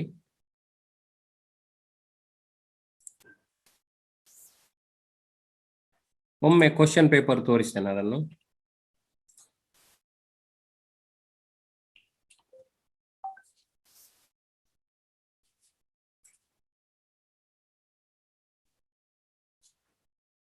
Question paper, model question paper ಇದೆ, ಅದನ್ನು ತೋರಿಸ್ತೇನೆ. ಅದ್ರಲ್ಲಿ ಸ್ವಲ್ಪ ಸ್ಯಾಂಪಲ್ ಅನ್ನು ತೋರಿಸ್ತೇನೆ ನಿಮಗೆ. ಮ್ಯಾಥ್ಸ್, ಸೈನ್ಸ್ ಎಲ್ಲ ಇದೆ. ಪಾರ್ಟ್ MCQ ಕೊಟ್ಟು, OMR, MCQ, ಲ್ಯಾಂಗ್ವೇಜ್. ಓಕೆ, ಈಗ ಲ್ಯಾಂಗ್ವೇಜ್ ಅನ್ನು ಒಂದು ಸಬ್ಜೆಕ್ಟ್ ಅನ್ನು ತೋರಿಸ್ತೇನೆ, ಅದರಲ್ಲಿ ನೋಡಿ. ಒಮ್ಮೆ ಚಾಟ್ ಶೇರ್ ಮಾಡಿ. ಒಂದು 2 ನಿಮಿಷ ಮಾಡ್ಬೋದಲ್ಲ ಸರ್ ಕ್ಲಾಸು? ಹಲೋ, ಮಾಡ್ಬೋದು ಸರ್, ಇನ್ನೊಂದು 10-15 ನಿಮಿಷ ಮಾಡಿ. ಓಕೆ, ಸರಿ. ಕ್ವಶನ್ ಪೇಪರ್ ತೋರಿಸ್ತೇನೆ, ಅದನ್ನು ಗಮನಿಸಿ ನೀವು. ನೋಡಿ, ಇಲ್ಲಿ ಕ್ವಶನ್ ಪೇಪರ್ ಇದೆ ನೋಡಿ, ಹೀಗೆ ಮಾಡೆಲ್ ಕ್ವಶನ್ ಪೇಪರ್. ಸ್ವಲ್ಪ ಉತ್ತರ ಹೇಳಿಕೊಡ್ತೇನೆ ನೋಡಿ. ಈಗ ಗಣಿತ ಫಸ್ಟಿಗೆ ಇರುವುದು, ಆಗ ನೋಡಿದ್ದೀರಿ ನೀವು. ಮ್ಯಾಥ್ಸ್ ಫಸ್ಟಿಗೆ ಇರುವುದು, ಮ್ಯಾಥ್ಸ್ ಎಲ್ಲ ಹೀಗಿರುತ್ತದೆ, ದೊಡ್ಡ ತುಂಬಾ ಪೇಜ್ ಇದೆ, ಎಲ್ಲ ಕೊಟ್ಟಿದ್ದಾರೆ ನೋಡಿ. ಇದನ್ನು ಮೊದಲೇ ಓದಿಕೊಳ್ಳಿ, ಅಲ್ಲಿ ಓದ್ತಾ ಕೂತ್ಕೊಳ್ಬೇಡಿ. 40 ಇಂಗ್ಲಿಷ್ ಅಲ್ಲಿ ಇದೆ, ಕನ್ನಡದಲ್ಲಿದೆ. ಇಲ್ಲಿ ಒಂದು ಟೆಕ್ನಿಕ್ ಹೇಳಿಕೊಡ್ತೇನೆ, ಪಾಲಿಸಿ ಪ್ಲೀಸ್. ಮೊದಲ 5 ಕ್ವಶನ್ ಇದರಲ್ಲಿ ಕಷ್ಟ ಇದೆ, ಬೇಗ ಉತ್ತರ ನಿಮ್ಗೆ ಸಿಗುವುದಿಲ್ಲ, ಸುಮಾರು ಕೆಲಸ ಮಾಡಬೇಕು. ಹಾಗಾಗಿ ಮೊದಲ 5 ಕ್ವಶನ್ ಅನ್ನು ಬಿಟ್ಟು ಬಿಡಿ, ಸ್ವಲ್ಪ ಕಷ್ಟ ಇದೆ, ನಿಮ್ಮನ್ನು ಟೆಸ್ಟ್ ಮಾಡ್ತದೆ. ಆದ್ರೆ ನಂತರ ನೋಡಿ, ಇಲ್ಲಿದೆ ನೋಡಿ 5ನೇ ಕ್ವಶನ್. ಸಮಾಂತರ ಶ್ರೇಣಿಯ 10ನೇ ಪದ ಎಷ್ಟು ಅಂತ ಕೇಳಿದ್ದಾರೆ. ಈಗ ನೋಡಿ ಹೇಗೆ ಬರಿಬೇಕು. ಈಗ ನಾನು ಹೇಗೆ ಬರಿಬೇಕು ಅಂತ ನಾವು ಗಮನಿಸಿ ನೋಡಿ, ಇಲ್ಲೇ ಇದೆ. ನಾನು ಬರಿತೇನೆ ಈಗ ನೋಡಿ ಎಷ್ಟು ಸುಲಭ ಇದೆ ನೋಡಿ. ಇಲ್ಲಿ ನೋಡಿ 1 3 ನೆಕ್ಸ್ಟ್ ಎಷ್ಟಪ್ಪ 5 ಸರಿಯಾ, ಮತ್ತೆ 7 ಮತ್ತೆ 9 ಮತ್ತೆ 11 ಸೂತ್ರ ಎಲ್ಲ ಎಂತ ಬೇಡ, ಮತ್ತೆ 13. ಈಗ 10 ಪದ ಆಯ್ತಾ ನೋಡಿ, 1 2 3 4 5 6 7 8 9 ನೆಕ್ಸ್ಟ್ ಎಷ್ಟು 15. ಉತ್ತರ ಉಂಟಾ 15 ನೋಡಿ, ಇದೇ ಉತ್ತರ. ಡಿ ಅನ್ನು ಶೇಡ್ ಮಾಡಿದ್ರೆ ಆಯ್ತು, ಮುಗೀತು ನೋಡಿ ಎಷ್ಟು ಸುಲಭ ಇದೆ. ಆಯ್ತು ಇಲ್ಲಿಗೆ. ಹೀಗೆಲ್ಲ ಅದನ್ನು ಸುಲಭಗೊಳಿಸ್ತಾರೆ ಅವರು. ಮತ್ತೆ ಸ್ವಲ್ಪ ಹೊತ್ತು ಹೋಗುವಾಗ ಫಸ್ಟಿಗೆ ಮಾತ್ರ ಫಾಸ್ಟ್ ಬೌಲಿಂಗ್ ಇರೋದು, ಮತ್ತೆ ಕ್ರಿಕೆಟ್ ಆಡ್ಲಿಕ್ಕೆ ಆಗ್ತದೆ. ಫಸ್ಟಿಗೆ ಸ್ವಲ್ಪ ಕಷ್ಟ. ಇಲ್ಲಿಯೂ ಹಾಗೆ. ಸಾಮಾನ್ಯ ವ್ಯತ್ಯಾಸ ಎಷ್ಟು ಅಂತ ಕೇಳಿದ್ರು. ಇಲ್ಲಿ 1 ಅಂದ್ರೆ ಎಷ್ಟು ಅಂತ ಬರೆಯೋದು. ಎನ್ ಇದ್ದಲ್ಲಿ 1 ಬರೀರಿ, 1 ಬರೆದ್ರೆ 4 ಆಯ್ತು. 7ರಿಂದ 4 ಕಳೀರಿ 3 ಆಯ್ತು. ಸರಿಯಾ, 3 ಆಯ್ತು ಇಲ್ಲಿ. ಹಾಗಾಗಿ ನೀವೇನ್ ಮಾಡ್ಬೇಕು, 3 ಬರಿಬೇಕು. ಉತ್ತರ 3 ಅಲ್ಲ, ಫಸ್ಟ್ ಪದ 3. ಇಲ್ಲಿ 2 ಬರೀರಿ, 4 2 8 ಬರೀತು, 7ರಿಂದ 8 ಕಳೆದ್ರೆ -1 ಬರೀತು. ಈಗ ಇಲ್ಲಿಂದ ಇದು ಕಳೆದು ಉತ್ತರ ಬರಿಬೇಕು. ಹೀಗೆ ಮಧ್ಯದಲ್ಲಿ ಕೆಲವು ಪ್ರಶ್ನೆಗಳು ಕಷ್ಟ ಇರ್ತದೆ, ಆದ್ರೆ ಕೆಲವು ಪ್ರಶ್ನೆಗಳು ಸುಲಭ ಇರ್ತದೆ. ಆ ಸುಲಭದ ಪ್ರಶ್ನೆಯನ್ನು ಬರೀಲಿಕ್ಕೆ ಪ್ರಯತ್ನ ಮಾಡಿ. ಹೀಗೆ ಈಗ ಇದನ್ನು ನೀವು ಗೆಸ್ ಮಾಡಿಯೂ ಬರಿಬಹುದು ನೋಡಿ. ಸಮಾಂತರ ಶ್ರೇಣಿಯಲ್ಲಿ ಬಿ ಯ ಬೆಲೆ ಅಂತ ಕೇಳಿದ್ದಾರೆ. ನೀವು ಗೆಸ್ ಮಾಡ್ಬೋದು ಇದನ್ನು. 4 ಇದೆಷ್ಟು ಅಂತ ಗೆಸ್ ಮಾಡಿ ಬರಿಬಹುದು. ಗೆಸ್ ಅಂದ್ರೆ ಊಹಿಸಿ ಬರಿಬಹುದು. ಬಿ ಯ ಬೆಲೆ ಎಷ್ಟಾಗಬೇಕು ಅಂತ ನೋಡಿ. ಇದು 20 ಬರೆದ್ರಿ ಅಂತ ಭಾವಿಸಿ, ಅಂದ್ರೆ 8 ಕಡಿಮೆ. ಹಾಗೆ ಇನ್ನು 8 ಕಡಿಮೆ ಮಾಡಿ 12 ಆಯ್ತು. ಇನ್ನು 8 ಕಡಿಮೆ ಮಾಡಿ 4 ಆಯ್ತು, 20 ಉತ್ತರ. ಈಗ ಹೀಗೆ ಇಂಗ್ಲಿಷ್ ಕನ್ನಡ ಎರಡನ್ನೂ ಕೊಡ್ತಾರೆ. ಈ ರೀತಿ ಪ್ರತಿ ಪಾಠದ ಪ್ರಶ್ನೆಗಳಿದೆ. ಕೆಲವಕ್ಕೆ ಕೂಡ್ಲೆ ಉತ್ತರ ಬರಲಿಕ್ಕೆ ಆಗುತ್ತೆ. ಹೀಗೆ ನೋಡಿ, ಒಂದೇ ಕಡೆ ನಿಲ್ಬೇಡಿ ನೀವು. ಕನ್ನಡದಲ್ಲಿ ಎಷ್ಟಿದೆ ಅಂತ ನೋಡಿ, ಅದರಲ್ಲಿ ಯಾವ ಮಾರ್ಕ್ ಇದೆ ಅಂತ ನೋಡಿ. ಕೆಲವೆಲ್ಲ ನೇರ ಪ್ರಶ್ನೆಗಳಿದೆ. ಈಗ ಇಲ್ಲಿ ಉಂಟು ನೋಡಿ, 2 sin θ = √3. ಈಗ ನಿಮ್ಗೆ ಗೊತ್ತಾಗ್ತದೆ sin θ ಅಂದ್ರೆ ಸ್ವಲ್ಪ ಕಲ್ತ್ರೆ ಸಾಕು ನೋಡಿ. sin θ ಅಂತ ಹೇಳಿದ್ರೆ sin 2θ ಅಂದ್ರೆ ಇದು 2 ಇಲ್ಲಿಗೆ ಬರ್ತದೆ ಸರಿಯಾ. sin 2θ ಅಂದ್ರೆ √3/2 ಆಗ್ತದೆ. 2θ ಅಂದ್ರೆ ಅಷ್ಟೇ. 1 ಅಂದ್ರೆ ಎಷ್ಟು ಅಂತ ಕೇಳುದು. ಈಗ √3/2 ಎಲ್ಲಿ ಬರ್ತದೆ ಸೂತ್ರ ಅಂತ ಕೇಳಿದ್ರೆ sin 60 ಅಂದ್ರೆ √3/2 ಆಯ್ತಾ. sin 60 ಅಂದ್ರೆ ಹಾಗಿದ್ರೆ θ ಎಂಬುದು 30 ಆಯ್ತು ನೋಡಿ. 2 3 60, ಇದು 2 ಉಂಟು ನೋಡಿ. ಈ ಸೂತ್ರಗಳು ನಿಮ್ಗೆ ಸ್ವಲ್ಪ ಗೊತ್ತಿದ್ರೆ ಸಾಕು ಅಷ್ಟೇ, ಮತ್ತೆ ಏನಿಲ್ಲ, ಅಷ್ಟೇ ಬೇರೆ ಎಂತ ಇಲ್ಲ. ಸೊ ಈ ಪ್ರಶ್ನೆಗಳಿಗೆ ಉತ್ತರ ಹೀಗೆಲ್ಲ ಬರಿಬೇಕು ಆಯ್ತಾ. ಹೀಗೆ ಇದರಲ್ಲಿ ಇದು ಗೊತ್ತಾಗ್ತದೆ ನಿಮ್ಗೆ ಹೇಗೆ ಲೆಕ್ಕ ಮಾಡುದು ಅಂತಲ್ಲ, ಎಲ್ಲವೂ ಗೊತ್ತಾಗ್ತದೆ ನೋಡಿ. ಈ ರೀತಿಯ ಪ್ರಶ್ನೆಗಳು ಇದರಲ್ಲಿ ಸುಲಭದ ಪ್ರಶ್ನೆಗಳಿದೆ ಆಯ್ತಾ, ತುಂಬಾ ಸುಲಭದ ಪ್ರಶ್ನೆಗಳಿದೆ. ಇದಕ್ಕೆಲ್ಲ ಉತ್ತರಗಳನ್ನು ಗೊತ್ತಿದ್ದಾಗ ಇದೆಲ್ಲ ನೋಡಿ ನೇರ ಸೂತ್ರ, ದೂರವನ್ನು ಕಂಡುಹಿಡಿಯುವ ಸೂತ್ರ. ಸರಿ ನೋಡ್ಬೇಕು. ಇದು x2 - x1² y2 - 1. ಇದಕ್ಕೆ 10 ಸೆಕೆಂಡ್ ಸಾಕು ಟಿಕ್ ಮಾಡುದು, ಅಲ್ಲಿ ಶೇಡ್ ಮಾಡುದು ಅಷ್ಟೇ. ಸರಿ, ಇಲ್ಲೆಲ್ಲ ಹೀಗೆ ಇದೆ ನೋಡಿ. ಮಾನ, ಇದು ನಕ್ಷೆ, ಇದನ್ನೆಲ್ಲ ಕೊಡ್ತಾರೆ ಚಿತ್ರದಲ್ಲಿ.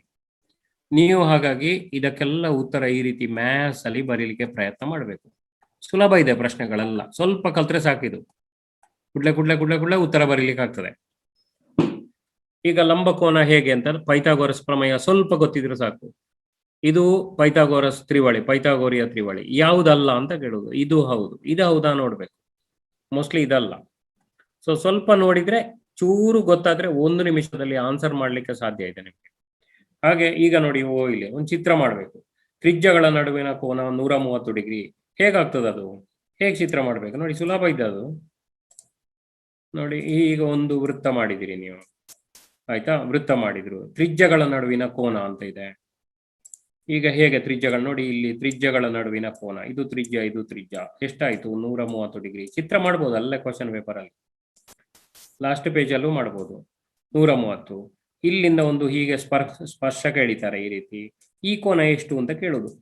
ನೀವೇನ್ ಮಾಡ್ಬೇಕು, 180ರಿಂದ 130 ಕಳೆದ್ರೆ 50 ಡಿಗ್ರಿ ನೋಡಿ, ಇದು ಉತ್ತರ. ಕೂಡ್ಲೆ ಉತ್ತರ ಬರ್ತದೆ. ಹಾಗೆ ನೀವು ಆ ರೀತಿ ಉತ್ತರ ಬರೀಲಿಕ್ಕೆ ಪ್ರಯತ್ನ ಮಾಡಬೇಕು. ಸುಲಭದ ಪ್ರಶ್ನೆಗಳು ತುಂಬಾ ಉಂಟು ಇದರಲ್ಲಿ. ಓಕೆ, ತುಂಬಾ ಸುಲಭದ ಪ್ರಶ್ನೆಗಳಿದೆ. ನೀವು ಪುನಃ ಚಾಟ್ ಮಾಡಿದ್ರಿ 50 ಅಂತ ಬರೆದ್ರು. Mufeeda C, very good, fine. ಇನ್ನು ಕೆಲವರು ಆನ್ಸರ್ ಮಾಡಿದ್ದಾರೆ ಅದಕ್ಕೆ. ಹೀಗೆ ಈ ರೀತಿ ಕ್ವಶನ್ಸ್, ನೇರ ಕ್ವಶನ್ಸ್ಗಳನ್ನು ಕೇಳ್ತಾರೆ, ಸೂತ್ರಗಳೇ ನೇರ. ಈ ರೀತಿ 40 ಪ್ರಶ್ನೆ ಆದ್ಮೇಲೆ ಸರಿ ಗಮನಿಸಿ, 40 ಪ್ರಶ್ನೆ ಆದ್ಮೇಲೂ ಜಾಗ ಇಲ್ಲ ಅಲ್ಲಿ. ನೀವೇನ್ ಮಾಡ್ಬೋದು ಅಂದ್ರೆ ಇಲ್ಲೇ ರೀತಿಯನ್ನು ಮಾಡಬಹುದು, ಪೆನ್ಸಿಲ್ ಅಲ್ಲಿ ಅಥವಾ ಪೆನ್ ಅಲ್ಲಿ. ಇಷ್ಟು ಜಾಗ ಉಂಟು ನೋಡಿ. ಕಬಡ್ಡಿ ಆಡ್ಬೋದು ಒಂದು ಕ್ವಶನ್ಗೆ. ಘನ ಯಾವುದು? ಈಗ ವಿಜ್ಞಾನ ಸ್ಟಾರ್ಟ್ ಆಗ್ತದೆ ಹಾಗೆ. ಈಗ ನೋಡಿ, ಇದು ನೇರ ಪ್ರಶ್ನೆ. ಇಲ್ಲಿಯೂ ಹಾಗೆ ಒಂದು 3-4 ಪ್ರಶ್ನೆ ಕಷ್ಟ ಇರ್ಬೋದು. ವಿದ್ಯುತ್ ಮಂಡಲದಲ್ಲಿ ರೋಧವನ್ನು ಬದಲಾಯಿಸಲು ಉಪಯೋಗಿಸುವ ಸಾಧನ ಯಾವುದು ಅಂತ ಕೇಳಿದ್ರೆ ನೋಡೋ, ಚಾಟ್ ಮಾಡಿ. ಗೊತ್ತಿದೆಯಾ? ಓಕೆ, ಇಂಗ್ಲಿಷ್ನವರು ಇದನ್ನು ಓದಿ. ಚೇಂಜ್ ಆಫ್ ರೆಸಿಸ್ಟೆನ್ಸ್ ಚೇಂಜ್ ಮಾಡ್ಲಿಕ್ಕೆ ಏನ್ ಮಾಡ್ತೇವೆ? ಗೊತ್ತಿದೆಯಾ ಉತ್ತರ? ಇದ್ರೆ ಚಾಟ್ ಮಾಡಿ. 4 ಜನ ಮಾಡಿದ್ರು answer. Rheostat. Karthik, excellent, correct. Okay, rheostat correct ಉತ್ತರ. ಹೀಗೆ ಫ್ಲೆಮಿಂಗನ ಎಡಗೈ ನಿಯಮ ಹಿಡ್ಕೊಳ್ಳಿ. ಮಧ್ಯದ ಬೆರಳು ಏನ್ ಸೂಚಿಸ್ತದೆ ಅಂದ್ರೆ ವಿದ್ಯುತ್ ಹರಿಯುವ ದಿಕ್ಕನ್ನು ಸೂಚಿಸುತ್ತದೆ. ನೋಡಿ, ಸಿ ಉತ್ತರ. ಈ ರೀತಿ ನೇರ ಕ್ವಶನ್ಸ್. ಇಲ್ಲಿ ನೋಡಿ, it's very interesting. 43rd question ನೋಡಿ, ಮೈನಸ್ ಕೊಟ್ರೆ ಅದು ನಿಮ್ನಮಸುರ. ಹಾಗೆಯೇ ಇದಲ್ಲ. ನೀವು ಏನ್ ಮಾಡ್ಬೇಕಂದ್ರೆ ಬಾರಿ ಸ್ಟೂಡ್ ಅಲ್ಲಿ ಆನ್ಸರ್ ಮಾಡ್ಬೇಕು. ಯಾವ ಆನ್ಸರ್ ಕೇಳಿದ್ರೆ ಯಾವುದಲ್ಲ ನೋಡಿ, ಇದು ಅಲ್ಲ. ಈಗ 50-50 ಚಸ್ಕಾ ಮಸ್ಕಾ ಅಂತ ಉಂಟು. ಹಾಗೆ ಆಯ್ಕೆ ಮಾಡ್ಬೇಕು ಇದ್ರಲ್ಲಿ ಯಾವುದು ಅಂತ. ನೋಡಿ, ಇದೇ ಆನ್ಸರ್, ಮೈನಸ್ ಇದೆ. ಹೀಗೆ ನೀವು ಎಂಥದ್ದು ಫೈನಲ್ ಸಿಲೆಕ್ಷನ್ ಮಾಡ್ತಾರೆ ನೋಡಿ. ಫುಟ್ಬಾಲ್ನವರೆಲ್ಲ ಕೆಲವು ಟೀಮನ್ನು ಸೆಮಿಫೈನಲ್, ಕ್ವಾರ್ಟರ್ ಫೈನಲ್ ಅಂತೆಲ್ಲ ಮಾಡಿ, ಹಾಗೆ ನೀವು ಅದನ್ನು ಈ ರೀತಿ ಸಿಲೆಕ್ಟ್ ಮಾಡಬೇಕು. ಯಾವುದಲ್ಲ ಅಂತ ನೋಡಿ ಎಲಿಮಿನೇಟ್ ಮಾಡಬೇಕು. ಆಯ್ತಾ? ಇಲ್ಲಿ ನೋಡಿ, ಇಲ್ಲೊಂದು ಪ್ರಶ್ನೆ ಇದೆ. ಇದು ನೋಡಿ ಸುಲಭದ, ದೊಡ್ಡ ಪ್ರಶ್ನೆ ಕೇಳುವುದಿಲ್ಲ. 4A ಅಂದ್ರೆ ಇದು ವಿದ್ಯುತ್ ಪ್ರವಾಹ. ಎ ಗೊತ್ತುಂಟು, ಆಂಪಿಯರ್. ಇದು ಐ, ಇದು ವಿ, ಇದು ಓಕೆ. ಸುರುಳಿಯ ರೋಧ ಎಷ್ಟು, ಆರ್ ಎಷ್ಟು ಅಂತ ಕೇಳುದವರು.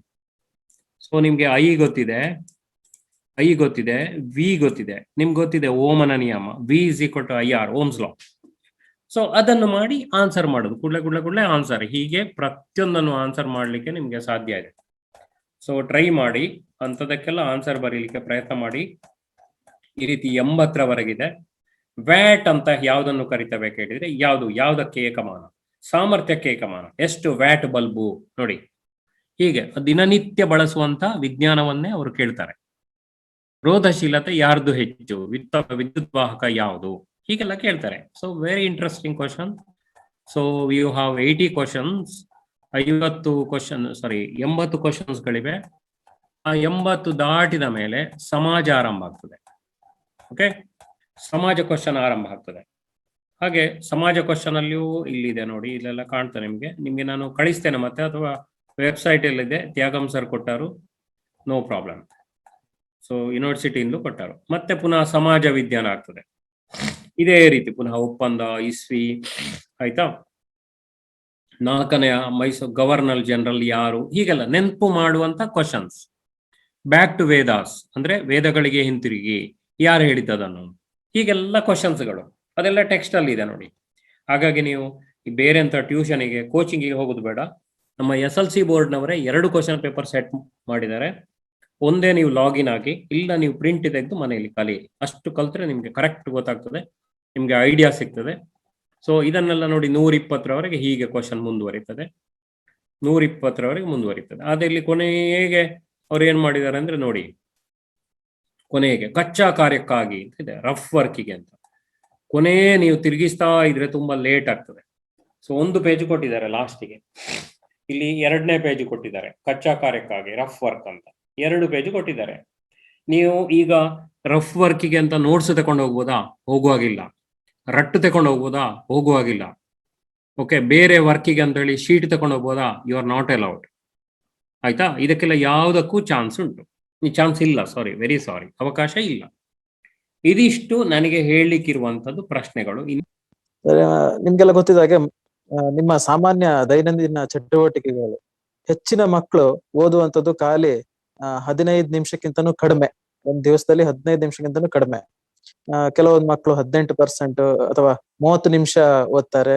ಕೆಲವೊಂದು ಮಕ್ಕಳು 15ರಿಂದ 30 ನಿಮಿಷ.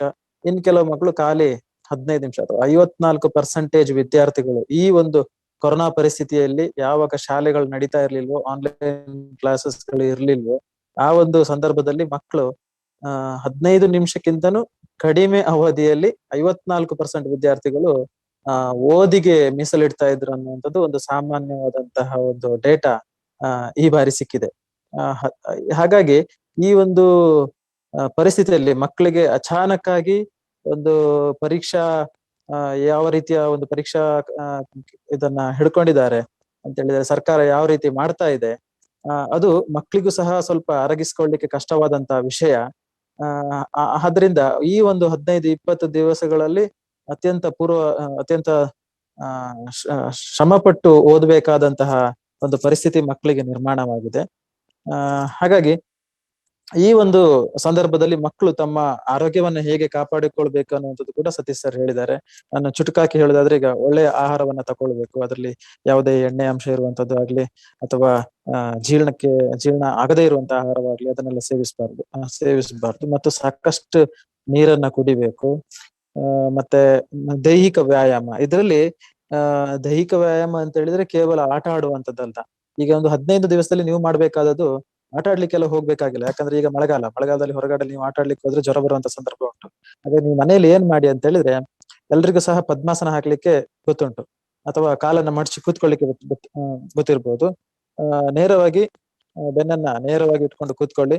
ಮತ್ತೆ ಒಂದು 21 ಬಾರಿ ದೀರ್ಘವಾಗಿ ಉಚ್ಛ್ವಾಸ ನಿಶ್ವಾಸ ಅಂದ್ರೆ ಪ್ರಾಣಾಯಾಮ ಅಂತ ಹೇಳ್ತೇವೆ, ಇದನ್ನ ಮಾಡಿದ್ರು ಸಹ ಸಾಕಾಗ್ತದೆ. ನಿಮ್ಮ ಗಮನವನ್ನೆಲ್ಲ ನೀವು ಕೇವಲ ಉಸಿರಿನ ಮೇಲೆ ಕೇಂದ್ರೀಕೃತ ಮಾಡಿಕೊಂಡು ಈ ರೀತಿ 21 ಬಾರಿ ಉಸಿರಾಟವನ್ನ ಮಾಡಿದ್ರೆ ಮಾನಸಿಕವಾಗಿಯೂ ದೈಹಿಕವಾಗಿಯೂ ಸಹ ನಿಮ್ಗೆ ಸ್ವಲ್ಪ ರಿಲ್ಯಾಕ್ಸ್ ಭಾವನೆ ಬರ್ತದೆ. ಹಾಗಾಗಿ ಮಕ್ಕಳು ಇದನ್ನ ಪಾಲಿಸುದು. ನೀವು ಒಂದು ದಿವಸದಲ್ಲಿ ಮಿನಿಮಮ್ 8 ಗಂಟೆ ಓದ್ತೀರಿ ಅಂತ ಆದ್ರೆ ಬೆಳಿಗ್ಗೆ ಮತ್ತೆ ಸಂಜೆ 2 ಹೊತ್ತು ಕೂಡ 10 ನಿಮಿಷ ಅಥವಾ 15 ನಿಮಿಷ ಈ ಒಂದು ಎಕ್ಸಸೈಸ್ ಅಥವಾ ವ್ಯಾಯಾಮಕ್ಕೆ ಮೀಸಲಿಡುವಂಥದ್ದು ಅತ್ಯಂತ ಅವಶ್ಯಕ. ನಿದ್ರೆ, ಸಾಕಷ್ಟು ನಿದ್ರೆಯನ್ನ ಮಾಡ್ಬೇಕು ಅಂತ ಹೇಳಿದ್ರೆ ನಿಮ್ಗೆ ಮಿನಿಮಮ್ 6 ಗಂಟೆ ನಿದ್ರೆ ಅದು ಬೇಕಾಗ್ತದೆ ಇಷ್ಟೆಲ್ಲ ಓದುವಂಥದ್ದು. ಸೊ ಸರ್ ಆಲ್ರೆಡಿ ಈ ಬಗ್ಗೆ ಹೇಳಿದ್ದಾರೆ, ಹೇಗೆ ಓದಬೇಕು, ಎಷ್ಟು ಓದಬೇಕು, ಯಾವ ರೀತಿ ಓದಬೇಕು. ಈ ಒಂದು ಕೊನೆ ಕ್ಷಣದಲ್ಲಿ ಪ್ರಿಪೇರ್ ಆಗುವುದು ಅಂತ ಹೇಳಿದ್ರೆ, ಈಗ ಕೆಲವು ವಿದ್ಯಾರ್ಥಿಗಳು ಸ್ವಲ್ಪ ಓದ್ನಲ್ಲಿ ಚುರುಕಿರ್ತಾರೆ ಅಥವಾ ಮನೆಯಲ್ಲಿ ಹೇಳಿಕೊಟ್ಟಿರುವ ಕಾರಣ ಅಥವಾ ಗುರುಗಳು ಹೇಳಿಕೊಟ್ಟಿರುವಂತಹ ವಿಷಯಗಳನ್ನ ಸರಿಯಾಗಿ ನೆನಪಿಟ್ಟುಕೊಂಡು ಅದನ್ನ ಮನನ ಮಾಡಿಕೊಂಡಿರ್ತಾರೆ. ಆದ್ರೆ ಕೆಲವು ವಿದ್ಯಾರ್ಥಿಗಳು ಈ ಸರ್ತಿ ಎಕ್ಸಾಮೇ ಇಲ್ಲ, SSLC ಎಕ್ಸಾಮ್ ನಡೆಯೋದೇ ಇಲ್ಲ, ನಾವೆಲ್ಲರೂ ಪಾಸ್ ಅನ್ನುವಂತಹ ಮನೋಭಾವದಲ್ಲಿ ಇದ್ದವರು ಈಗ ಸಡನ್ ಆಗಿ ಪರೀಕ್ಷೆ ಮಾಡ್ತಾರೆ. ಮತ್ತೆ ಮುಂದೆ ನಮ್ಗೆ ಅದರಿಂದ ಕಷ್ಟನೂ ಆಗ್ಬೋದು, ಪಾಸ್ ಆಗದಿದ್ರೆ ಕಷ್ಟ ಆಗ್ಬೋದು, ಅಥವಾ ಇಂತಿಷ್ಟು ಅಂಕಗಳನ್ನ ಗಳಿಸದೇ ಇದ್ರೆ ಕಷ್ಟ ಆಗ್ಬೋದು, ಮುಂದೆ ಏನ್ ಮಾಡೋದು ಅಂತ ಇರುವವರು ಸಡನ್ ಆಗಿ ಈ ಎಕ್ಸಾಮ್ಗೆ ಪ್ರಿಪೇರ್ ಆಗ್ಲಿಕ್ಕೆ ಸಹ ಕಷ್ಟ ಆಗ್ತದೆ, ಸಬ್ಜೆಕ್ಟ್ ಅನ್ನ ಸರಿಯಾಗಿ ಅರ್ಥ ಮಾಡ್ಕೊಳ್ದೇ ಇರೋರು. ಅಂತ ಪಕ್ಷದಲ್ಲಿ ನಿಮ್ಮ ಮನೆಯಲ್ಲೇ ಯಾರಾದ್ರೂ ಆ ವಿಷಯದ ಬಗ್ಗೆ ಗೊತ್ತಿರುವವರು, ಅಣ್ಣನೋ ತಮ್ಮನೋ ಅಕ್ಕನೋ ಹೀಗೆ ಇದ್ರೆ, ಅಥವಾ ನಿಮ್ಮ ನೆರೆ ಹೊರೆಯವರಲ್ಲಿ ಸಹ ಅದೇ ನಿಮ್ಮ ತರಗತಿಯಲ್ಲಿ ಓದ್ತಾ ಇರೋರಾಗಿದ್ರೆ, ಅಥವಾ ತಂದೆ ತಾಯಿಗಳು ಯಾರತ್ರ ಸಹ ಈ ಒಂದು ಸಂದರ್ಭದಲ್ಲಿ ಒಂದು 15 ದಿವಸದಲ್ಲಿ ನೀವು ಆದಷ್ಟು ಹೆಚ್ಚು ಪ್ರಶ್ನಾ ಪತ್ರಿಕೆಗಳನ್ನ, ಏನು ಮಾಡೆಲ್ ಪೇಪರ್ಸ್ ಅಂತ ಸರ್ ಹೇಳಿದ್ದಾರೆ, ಆ ಪೇಪರ್ಸ್ ಗಳನ್ನ ಮಾತ್ರ ನೀವು ಓದಿ ಈ ಒಂದು ಪರೀಕ್ಷೆಯನ್ನು ಎದುರಿಸ್ಲಿಕ್ಕೆ ಖಂಡಿತ ಸಾಧ್ಯ ಉಂಟು. ಹಾಗಾಗಿ ಪ್ಲಾನ್ ಮಾಡಿಕೊಂಡು ನೀವು ಓದ್ಬೇಕು. ಯಾರಂತೇಳಿ ನಾನು ಹೇಳ್ತಾ ಇರುವಂತದ್ದು, ಇಷ್ಟು ದಿವಸ ನಾವು ಪಾಠ್ಯ ಪುಸ್ತಕ ಮುಟ್ಲೇ ಇಲ್ಲ, ಪರೀಕ್ಷೆ ಇಲ್ಲ, ಪಾಸ್ ಆಗ್ತೇವೆ ಅಥವಾ ಮಾಡ್ಲಿಕ್ಕೆ ಈ ಸಲ ಪರೀಕ್ಷೆ ಮಾಡುದಿಲ್ಲ ಅಂತ ಧೈರ್ಯವಾಗಿದ್ದವರು ಸಡನ್ ಆಗಿ ಓದ್ಬೇಕಾದ್ರೆ ಈ ರೀತಿಯಾಗಿ ಪ್ಲಾನ್ ಮಾಡ್ಕೊಂಡು ಓದ್ಬೇಕಾಗ್ತದೆ. ಆಮೇಲೆ ನೆನಪಿನ ಸಾಮರ್ಥ್ಯ, ಇದು ಬಹಳ ಮುಖ್ಯವಾದಂಥದ್ದು. ನೀವೇನೋ ಓದ್ತಾ ಹೋಗ್ತೀರಿ, ಲಾಸ್ಟ್ ಮೊಮೆಂಟ್ಗೆ ನಾನು ನೋಡಿದ್ದೇನೆ ಕೆಲವು ವಿದ್ಯಾರ್ಥಿಗಳು 10ನೇ ಕ್ಲಾಸಲ್ಲಿ ಇರುವಾಗ ನಮ್ಮ ಹಾಸ್ಟೆಲ್ ಜೀವನದಲ್ಲಿ ಒಬ್ಬ ಹುಡುಗ ಇದ್ದ, ಅವನಿಗೆ ಇಂಗ್ಲಿಷ್ ಅಂತ ಹೇಳಿದ್ರೆ ಆಗುದೇ ಇಲ್ಲ. ನನ್ನ ಸ್ನೇಹಿತ ಎಷ್ಟು ಇಂಗ್ಲಿಷ್ ಓದ್ತಾ ಇದ್ದ ಅಂತ ಹೇಳಿದ್ರೆ ಕಂಪ್ಲೀಟ್ ಬಾಯ್ ಹಟ್. ರಾತ್ರಿ ಮಾತ್ರ ನಿದ್ರೆಯಲ್ಲಿ ಸಹ ಅವನು ಅತ್ಯಂತ ಇಂಗ್ಲಿಷ್ ಅನ್ನ ನಿರರ್ಗಳವಾಗಿ ಮಾತನಾಡೋನು. ಏನು ಪ್ರಶ್ನೆ ಮತ್ತೆ ಉತ್ತರ ಇದೆ ಅದನ್ನ ಟಪ್ ಟಪ್ ಟಪ್ ಟಪ್ ಅಂತ ಹೇಳಿ ರಾತ್ರಿ ನಿದ್ರೆಗಣ್ಣಲ್ಲಿ ಹೇಳ್ತಾ ಇರೋನು. ಆದ್ರೆ ಮರುದಿವಸ ಪರೀಕ್ಷೆಯಲ್ಲಿ ಮಾತ್ರ ಏನ್ ಸಹ ಬರಿತಾ ಇರ್ಲಿಲ್ಲ. ಇದಕ್ಕೆ ಕಾರಣ, ಬಾಯ್ಹಾಟ್ ಮಾಡುದು ಒಳ್ಳೇದು, ಆದ್ರೆ ಬಾಯ್ಹಾಟ್ ಮಾಡೋದ್ರ ಜೊತೆಗೆ ನಾವು ಅದನ್ನ ನೆನಪಿಟ್ಕೊಳ್ಬೇಕು, ಅದನ್ನ ಮನನ ಮಾಡ್ಬೇಕು. ಓದಿದ್ದನ್ನ ಖಾಲಿ ಪುಸ್ತಕ ನೋಡ್ಕೊಂಡು ಹೇಳ್ತಾ ಹೋಗೋದಲ್ಲ, ಒಂದು ಪುಸ್ತಕವನ್ನ ಬದಿಗಿಟ್ಟು ನೀವು ಆಚೆ ಈಚೆ ಹೋಗಿ ಒಂದ್ ಸ್ವಲ್ಪ ಅದರ ಬಗ್ಗೆ ಅರ್ಥ ಮಾಡ್ಕೊಳ್ಬೇಕು. ಬಹುಶಃ ಈಗಿನ ಪ್ರಶ್ನೆ ಪತ್ರಿಕೆಗಳಲ್ಲಿ ಆ ಒಂದು ಕಷ್ಟದ ಪರಿಸ್ಥಿತಿ ಇಲ್ಲ. ಯಾಕಂತ ಹೇಳಿದ್ರೆ ಎಲ್ಲ ಒನ್ ವರ್ಡ್ ಆನ್ಸರ್, ನೀವು ಅಲ್ಲಿ ಟಿಕ್ ಹಾಕುವಂಥದ್ದು. ಹಾಗಾಗಿ ಈ ಟಿಕ್ ಹಾಕುವ ಸಂದರ್ಭದಲ್ಲಿ ಕೂಡ ಗ್ರಾಮರ್ ಇರ್ಬೋದು, ಇಂಗ್ಲಿಷ್ ಗ್ರಾಮರ್ ಇರ್ಬೋದು, ಕನ್ನಡ ಗ್ರಾಮರ್ ಇರ್ಬೋದು, ಇಂಥದಕ್ಕೆಲ್ಲ ನಿಮ್ಗೆ ಉತ್ತರ ಗೊತ್ತಿದ್ರೆ ಮಾತ್ರ, ಅದು ಅರ್ಥ ಆಗಿದ್ರೆ ಮಾತ್ರ ನಿಮ್ಗೆ ಬರ್ಲಿಕ್ಕೆ ಸಾಧ್ಯ ಆಗ್ತದೆ. ಹಾಗಾಗಿ ಅಭ್ಯಸಿಸುವ ರೀತಿ ಬಹಳ ಮುಖ್ಯವಾದಂಥದ್ದು. ಆ ಸರಿಯಾಗಿ ಅರ್ಥ ಮಾಡ್ಕೊಂಡು ಮನನ ಮಾಡಿಕೊಳ್ಳುವಂಥದ್ದು ಮುಖ್ಯ ಆಗಿರ್ತದೆ. ಗಣಿತವನ್ನ ನೀವು ಅಭ್ಯಾಸ ಮಾಡ್ಬೇಕಾದ್ರೆ ಬರ್ಕೊಂತ ಅಭ್ಯಾಸ ಮಾಡ್ಬೇಕು, ಪ್ರಾಕ್ಟೀಸ್ ಮಾಡ್ಬೇಕು, ಕ್ವಶನ್ಸ್ ಗಳನ್ನ ಸಾಲ್ವ್ ಮಾಡ್ಬೇಕು ಆಯ್ತಾ. ಅದೇ ರೀತಿ ವಿಜ್ಞಾನವನ್ನ ತಿಳ್ಕೊಳ್ಬೇಕಾದ್ರೆ ಆ ವಸ್ತುನಿಷ್ಠ ಮಾದರಿಯ ಪ್ರಶ್ನೆ ಪತ್ರಿಕೆಯಲ್ಲಿ ಯಾವ ಪ್ರಶ್ನೆಯನ್ನ ಕೇಳಿದ್ದಾರೆ, ಅದಕ್ಕೆ ಉತ್ತರ ಏನು, ಆ ಉತ್ತರ ಯಾಕೆ ಇದೇ ಉತ್ತರ, ಬೇರೆ ಯಾವ್ದು ಉತ್ತರ ಆಗ್ಬಾರ್ದು, ಇದೇ ಉತ್ತರ ಯಾಕೆ ಅನ್ನೋದು ನಿಮ್ಗೆ ಅರ್ಥ ಆದ್ರೆ, ಅಂದ್ರೆ ಕಾನ್ಸೆಪ್ಟ್ ಅಂತ ಹೇಳ್ತೇವೆ ನಾವು. ಈ ಕಾನ್ಸೆಪ್ಟ್ಗಳು ಅರ್ಥ ಆದ್ರೆ ಮಾತ್ರ ವಿಜ್ಞಾನ ಆಗ್ಲಿ ಅಥವಾ ಗಣಿತವಾಗ್ಲಿ ನಾವು ಸುಲಭವಾಗಿ ಉತ್ತರವನ್ನ ಮಾಡ್ಲಿಕ್ಕೆ ಸಾಧ್ಯ ಆಗ್ತದೆ. ಆಯ್ತು. ಪ್ರತಿ ಎಕ್ಸಾಮ್ ನಲ್ಲೂ ಸಹ ಅಷ್ಟೇ, ಅದು PUC ಇರ್ಬೋದು, SSLC ಇರ್ಬೋದು, ಅಥವಾ ಯಾವುದೇ ವರ್ಷ ಕೂಡ ಇರ್ಬೋದು, ಪ್ರತಿ ಎಕ್ಸಾಮ್ ನಲ್ಲೂ SSLC ಎಕ್ಸಾಮ್ ಪರೀಕ್ಷಾ ನಂತರ ನಾನೇನ್ ಮಾಡ್ಬೇಕು, ಅಥವಾ ನನಗೆ ಎಷ್ಟು ಅಂಕಗಳು ಬರಬೇಕು, ಎಷ್ಟು ಅಂಕಗಳು ಬಂದಿದೆ ಅಂತ ಪ್ರತಿಯೊಬ್ರು ಕೂಡ ನೀವು ಆಲೋಚನೆ ಮಾಡ್ತೀರಿ. ಅಥವಾ ನಾನೇನು ಪಾಸ್ ಆದ್ರೆ ಫೇಲ್ ಆಗ್ಬಿಟ್ರೆ ಏನ್ ಮಾಡೋದು, ಪಾಸ್ ಆಗದೆ ಇದ್ದು ಫೇಲ್ ಆಗ್ಬಿಟ್ರೆ ನಾನು ಏನ್ ಮಾಡೋದು. ಕೆಲವರಿಗೆ ನಾನು ಖಂಡಿತ ಪಾಸ್ ಆಗ್ತೇನೆ ಅಂತ ಗೊತ್ತಿರ್ತದೆ. ಒಂದು ಕಳೆದ ವರ್ಷ ನಮ್ಮ ಕಡೆ ಒಂದು ದುರಂತ ನಡೀತು. ವಿದ್ಯಾರ್ಥಿನಿ ಪಾಸ್ ಆಗುವಂತದ ಒಳ್ಳೆ ವಿದ್ಯಾರ್ಥಿನಿ, ಅವಳಿಗೆ ಎಕ್ಸಾಮ್ ರಿಸಲ್ಟ್ ಬರುವಾಗ ಅವಳು ಫೇಲ್. 80% ಮಾರ್ಕ್ಸ್ ಅನ್ನ ಎಕ್ಸ್ಪೆಕ್ಟ್ ಮಾಡ್ಕೊಂಡಿದ್ದವಳು, ಅವಳಿಗೆ ಬಂದದ್ದು ಫೇಲ್, 18 ಮಾರ್ಕ್ಸ್. ಹಾಗಾಗಿ ಅವಳೇನ್ ಮಾಡಿದ್ಲು, ಇನ್ನು ತನ್ಗೆ ಮನೆಯಲ್ಲಿ ಬೈತಾರೆ, ತನ್ನ ಮರ್ಯಾದೆ ಎಲ್ಲ ಹೋಯ್ತು, ನಾನು ಫೇಲ್ ಆಗ್ಬಿಟ್ನಲ್ಲ ಅಂತ ಹೇಳ್ಕೊಂಡು ಹೋಗಿ ಸುಸೈಡ್ ಮಾಡ್ಕೊಂಡ್ಲು. ಆದ್ರೆ ಒಂದಷ್ಟು ಸ್ವಲ್ಪ ದಿವಸಗಳ ನಂತರ ಗೊತ್ತಾಯ್ತು ಅವಳಿಗೆ 82 ಮಾರ್ಕ್ಸ್ ಬಂದಿದೆ ಅಂತ ಹೇಳಿ. ಈಗ ತಪ್ಪು ಯಾರದು, ವಿದ್ಯಾರ್ಥಿನಿದೋ ಅಥವಾ ಪರೀಕ್ಷೆಯನ್ನ ಮಾಡಿದಂತ ಪರೀಕ್ಷಾ ಮಂಡಳಿದೋ, ವ್ಯಾಲ್ಯೂಯೇಷನ್ ಮಾಡಿದಂತ ಶಿಕ್ಷಕರದ್ದು, ಯಾರದು ತಪ್ಪು? ಆದ್ರೆ ಇಲ್ಲಿ ತಪ್ಪು ಸರಿ ಅನ್ನೋದಕ್ಕಿಂತ ಮುಂಚೆ ಒಂದು ಜೀವಕ್ಕಿರುವಂತ ಬೆಲೆ, ಅಥವಾ ಆ ವಿದ್ಯಾರ್ಥಿನಿಯ ಒಂದು ಅಶಕ್ತ ಮನೋಭಾವ, ಅವಳಿಗೆ ಯಾರು ಸಹ ಪ್ರೇರೇಪಣೆ ಕೊಟ್ಟಿರ್ಲಿಕ್ಕಿಲ್ಲ, ಅಥವಾ ಅವಳು ತನ್ನ ಸ್ನೇಹಿತರಲ್ಲಿ ಕೂಡ ಹೇಳಿಕೊಟ್ಟಿರ್ಲಿಕ್ಕಿಲ್ಲ. ಹಾಗಾಗಿ ಅವಳೊಂದು ಇಂತಹ ಪರಿಸ್ಥಿತಿಗೆ ಅಥವಾ ಮನಸ್ಥಿತಿಗೆ ಬಂದು ಸುಸೈಡ್ ಮಾಡ್ಕೊಂಡ್ಬಿಟ್ಲು. ಹಾಗಾಗಿ ವಿದ್ಯಾರ್ಥಿಗಳೇ, ಯಾವುದೇ ರೀತಿಯಲ್ಲಿ ಈ ಸರ್ತಿ ನೀವು ಸರ್ ಹೇಳಿದ್ರು ಎಲ್ಲ ವ್ಯಾಲ್ಯೂಯೇಷನ್ ನಡೆಯುವಂತದ್ದು ಕಂಪ್ಯೂಟರೈಸ್ಡ್ ಆಗಿ, ನೀವೇನು ಚುಕ್ಕೆ ಹಾಕ್ತೀರಿ, 0 ಸುತ್ತೀರಿ ಅಥವಾ ಥಿಕ್ ಮಾಡ್ತೀರಿ, ಡಾರ್ಕ್ ಮಾಡಿದ ಪೋರ್ಷನ್ ಅನ್ನ ಅದು ಅಬ್ಸರ್ವ್ ಮಾಡ್ಕೊಂಡು ವ್ಯಾಲ್ಯೂಯೇಷನ್ ಮಾಡಿ ರಿಸಲ್ಟ್ ಅನ್ನ ಕೊಡುವಂಥದ್ದು. ನೀವೇ ನೋಡಿರ್ತೀರಿ, ನನಗೆ ಈ ಸರ್ತಿ ಒಳ್ಳೆ ಅಂಕಗಳು ಬರ್ತದೆ, ಬೈ ಮಿಸ್ಟೇಕ್ ಏನಾದ್ರೂ ಫೇಲ್ ಅಂತ ಬಂತು, ಆಗ ನೀವು ಧೃತಿಗೆಡಬಾರ್ದು. ಯಾವುದೇ ಹೆದರಿಕೆಯನ್ನ ಪಡೆದೇ ನೇರವಾಗಿ ಶಾಲೆಯ ಮುಖ್ಯೋಪಾಧ್ಯಾಯರ ಹತ್ರ ಹೋಗಿ, ನನಗೆ ಇಂತಿಷ್ಟು ಮಾರ್ಕ್ಸ್ ಬರ್ತದೆ ಅಂತ ನನಗೆ ಭರವಸೆ ಇದೆ, ಆದ್ರೆ ಹೀಗೆ ಬಂದಿದೆ ಅಂತ ಹೇಳಿ ಮತ್ತೆ ನೀವು ಮುಂದಿನ ಹೆಜ್ಜೆಯನ್ನ ಇಡಬೇಕು. ಹಾಗಾಗಿ ಯಾರು ಕೂಡ ಹೆದರಬಾರ್ದು. ಅದು ಅಲ್ಲದೆ ಎಲ್ರಿಗೂ ಸಹ ಕಲಿಯುವಂತಹ ಕಲಿಕಾ ಮಟ್ಟ ಒಂದೇ ರೀತಿ ಇರುವುದಿಲ್ಲ. ಒಬ್ರಿಗೆ ಒಂದು ವಿಷಯವನ್ನ 1 ಸರ್ತಿ ಹೇಳಿದ್ರೆ ಅರ್ಥ ಆಗ್ತದೆ ಒಂದು ವಿದ್ಯಾರ್ಥಿಗೆ, ಕೆಲವರಿಗೆ 10 ಸರ್ತಿ ಹೇಳ್ಬೇಕಾಗ್ತದೆ, ಇನ್ನೊಂದು ಕೆಲವರಿಗೆ 10 ಸರ್ತಿ ಹೇಳಿದ್ರು ಸಹ ಅರ್ಥ ಆಗುದಿಲ್ಲ, 100 ಸರ್ತಿ ಹೇಳಿದ್ರು ಅರ್ಥ ಆಗುದಿಲ್ಲ. ಹಾಗಂತೇಳಿ ಆ ವಿದ್ಯಾರ್ಥಿಗೆ ಹುಷಾರಿಲ್ಲ ಅಂತಲ್ಲ, ಕಲೀಲಿಕ್ಕೆ ಹುಷಾರಿಲ್ಲ ಅಂತಲ್ಲ, ಅವರಿಗೆ ಆಸಕ್ತಿಯ ವಿಷಯಗಳೇ ಬೇರೆ ಇರ್ತದೆ. ಅದಕ್ಕೆ ನಾವು ಕೌಶಲ ಮತ್ತು ಕಲಿಕಾ ಮಟ್ಟ ಅಂತ ಹೇಳ್ತೇವೆ. ಕೌಶಲ ಅಂತ ಹೇಳಿದ್ರೆ ಸ್ಕಿಲ್, ಪ್ರತಿಯೊಂದು ಮಗುವಿನಲ್ಲೂ ಅದರದ್ದೇ ಆದ ಬೈ ಬರ್ತ್ ಬಂದಂತಹ ಒಂದು ಸ್ಕಿಲ್ ಇರ್ತದೆ.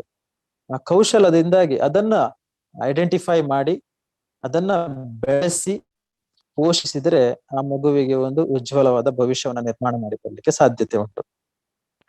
ಈಗ ನೀವು ಕೇಳಿರ್ಬೋದು, ಕೆಲವೊಂದು ವಿಜ್ಞಾನಿಗಳು CV ರಾಮನ್ ರಾಮಾನುಜನ್ ಅಂತ ಕೇಳಿರ್ಬೋದು. ಅವರೆಲ್ಲರೂ ಕೂಡ ಕೆಲವರು ಎಲ್ಲಾ ಪರೀಕ್ಷೆಯಲ್ಲಿ, ಈಗ CV ರಾಮಾನುಜನ್ ಗಣಿತ ಪರೀಕ್ಷೆಯಲ್ಲಿ ಒಳ್ಳೆ ಅಂಕಗಳನ್ನ ಪಡಿತಾ ಇದ್ರು. CV ರಾಮನ್ ಕೂಡ ಅಷ್ಟೇ, ವಿಜ್ಞಾನದ ವಿಷಯದಲ್ಲಿ ಒಳ್ಳೆ ಅಂಕಗಳನ್ನ ಪಡಿತಾ ಇದ್ರು. ಆದ್ರೆ ಉಳಿದ ವಿಷಯಗಳಿಗೆ ಬಂದಾಗ ಅವರ ಅಂಕಗಳು ಬಹಳ ಕಡಿಮೆ ಇತ್ತು, ತೀರಾ ಕಡಿಮೆ ಇತ್ತು. ಹಾಗಾಗಿ ಪ್ರತಿಯೊಂದು ವಿದ್ಯಾರ್ಥಿ ಕೂಡ ಅವರದೇ ಆದಂತಹ ಒಂದು ಶಕ್ತಿ ಸಾಮರ್ಥ್ಯದೊಂದಿಗೆ ಕಲಿಯುವಂತಹ ಅವಕಾಶವನ್ನ ನಾವು ಮಾಡಿಕೊಡ್ಬೇಕು.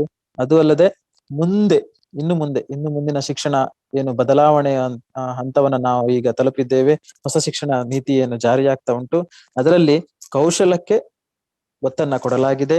ಪ್ರತಿಯೊಂದು ವಿದ್ಯಾರ್ಥಿಯು 100ಕ್ಕೆ 100 ಅಂಕ ಗಳಿಸುವುದೇ ಮುಖ್ಯ ಅಲ್ಲ. ಆದ್ರೆ ಆ ವಿದ್ಯಾರ್ಥಿಯಲ್ಲಿ ಏನು ಒಂದು ಕೌಶಲ್ಯ ಇದೆ ಅಥವಾ ಸ್ಕಿಲ್ ಇದೆ ಅದನ್ನ ಬೆಳೆಸುವಂತದ್ದು ಕೂಡ ಬಹಳ ಮುಖ್ಯ ಅಂತ ಹೊಸ ಶಿಕ್ಷಣ ನೀತಿಯಲ್ಲಿ ಮುಂದೆ ಅಂದ್ರೆ ಇದೇ ವರ್ಷದಿಂದ ಜಾರಿ ತರುವಂತಹ ಪ್ರಯತ್ನದಲ್ಲಿ ಇದ್ದಾರೆ. ಹಾಗಾಗಿ ಪುಸ್ತಕದ ಪರೀಕ್ಷೆಯ ಅಂಕಗಳೇ ಜೀವನವಲ್ಲ. ಇಲ್ಲಿ ನೋಡಿ ಒಂದು ಆ ನಿಮ್ಗೆ ಚಿತ್ರ ಕಾಣ್ತಾ ಇದೆ ಅಲ್ವಾ? ಯಾರಂತ ಹೇಳ್ಬೋದಾ ಚಿತ್ರದಲ್ಲಿರೋರು?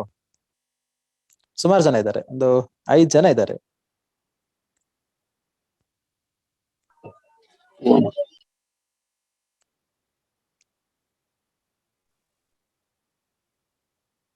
ಗೊತ್ತಿದ್ಯಾ ಮಕ್ಕಳೇ?